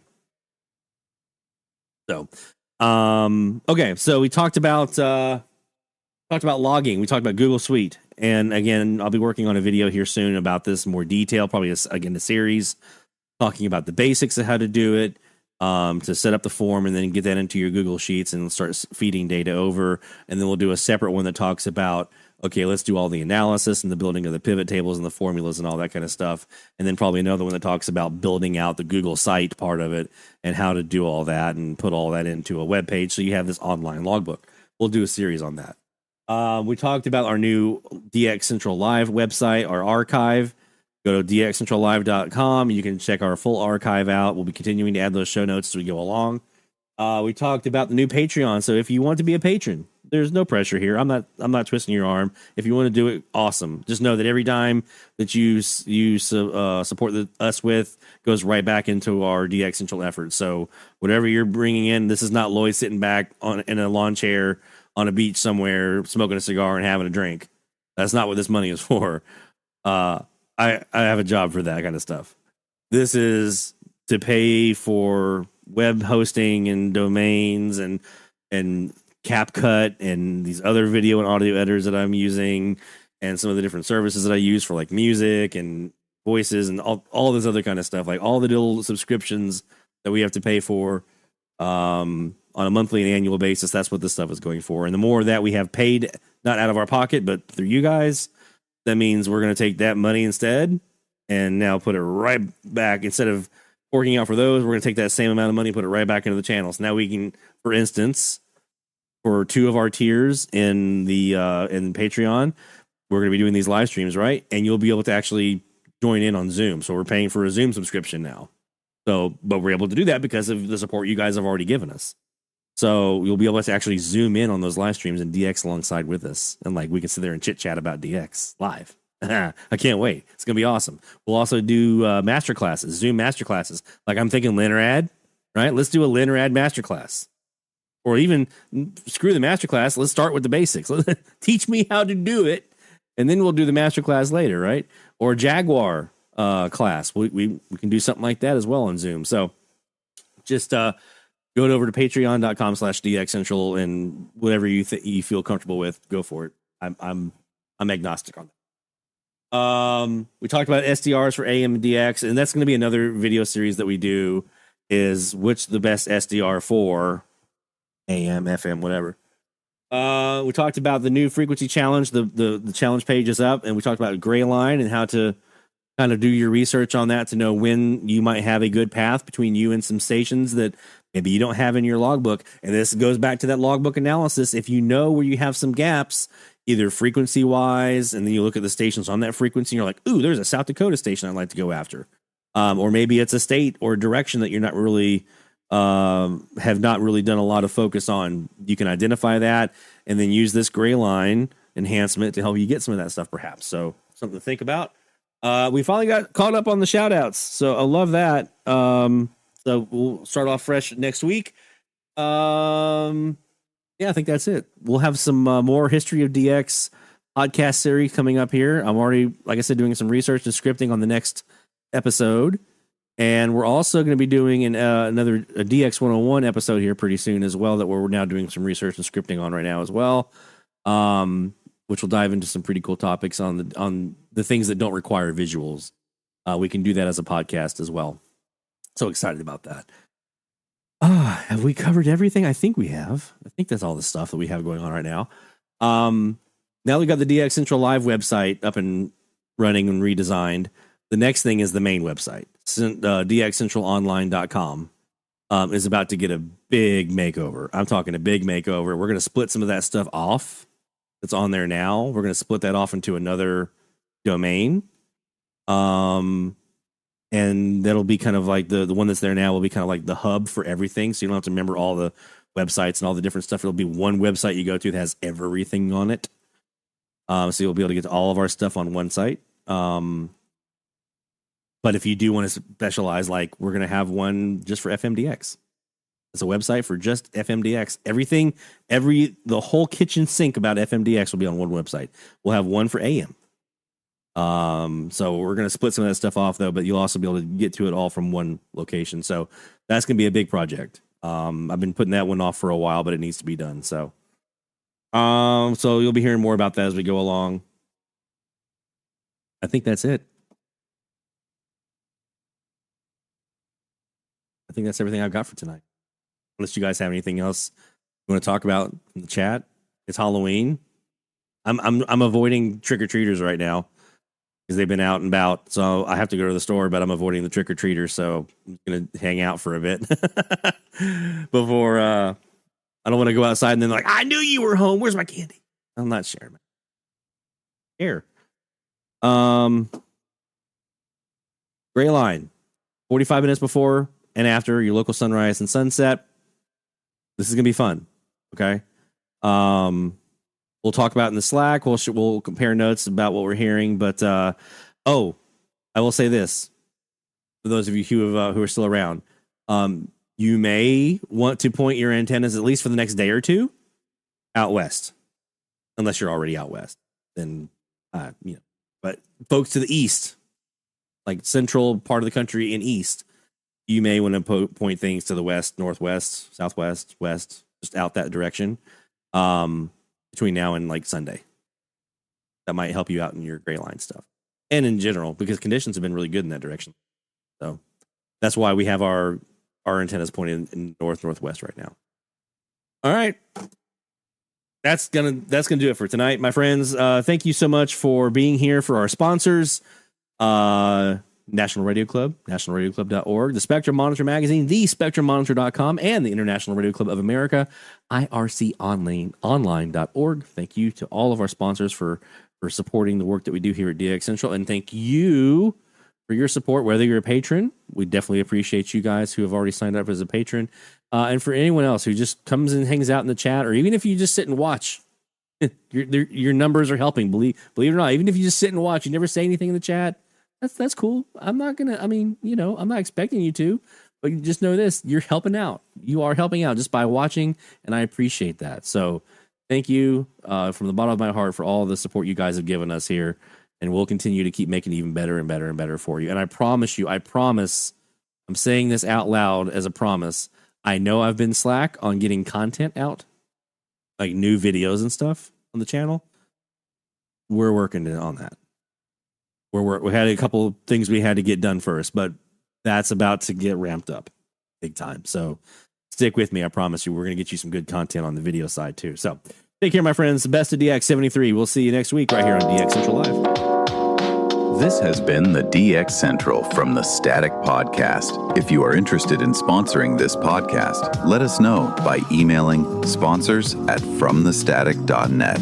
If you have a story to share for our Stories from the Static series, send those to our email address, stories@fromthestatic.net. Be sure to join us for our live DX live stream every Friday night at 23:45 UTC, 18:45 Central Time on our YouTube channel or at dxcentrallive.com. The DX Central From the Static podcast is copyright 2025, Lloyd Van Horn, DX Central. All rights reserved. No portion of this podcast may be rebroadcast or reused without the express written authorization of Lloyd Van Horn and DX Central. Be sure to follow or subscribe wherever you get your podcasts, as new episodes will be posted regularly. Join us next time for the DX Central From the Static podcast.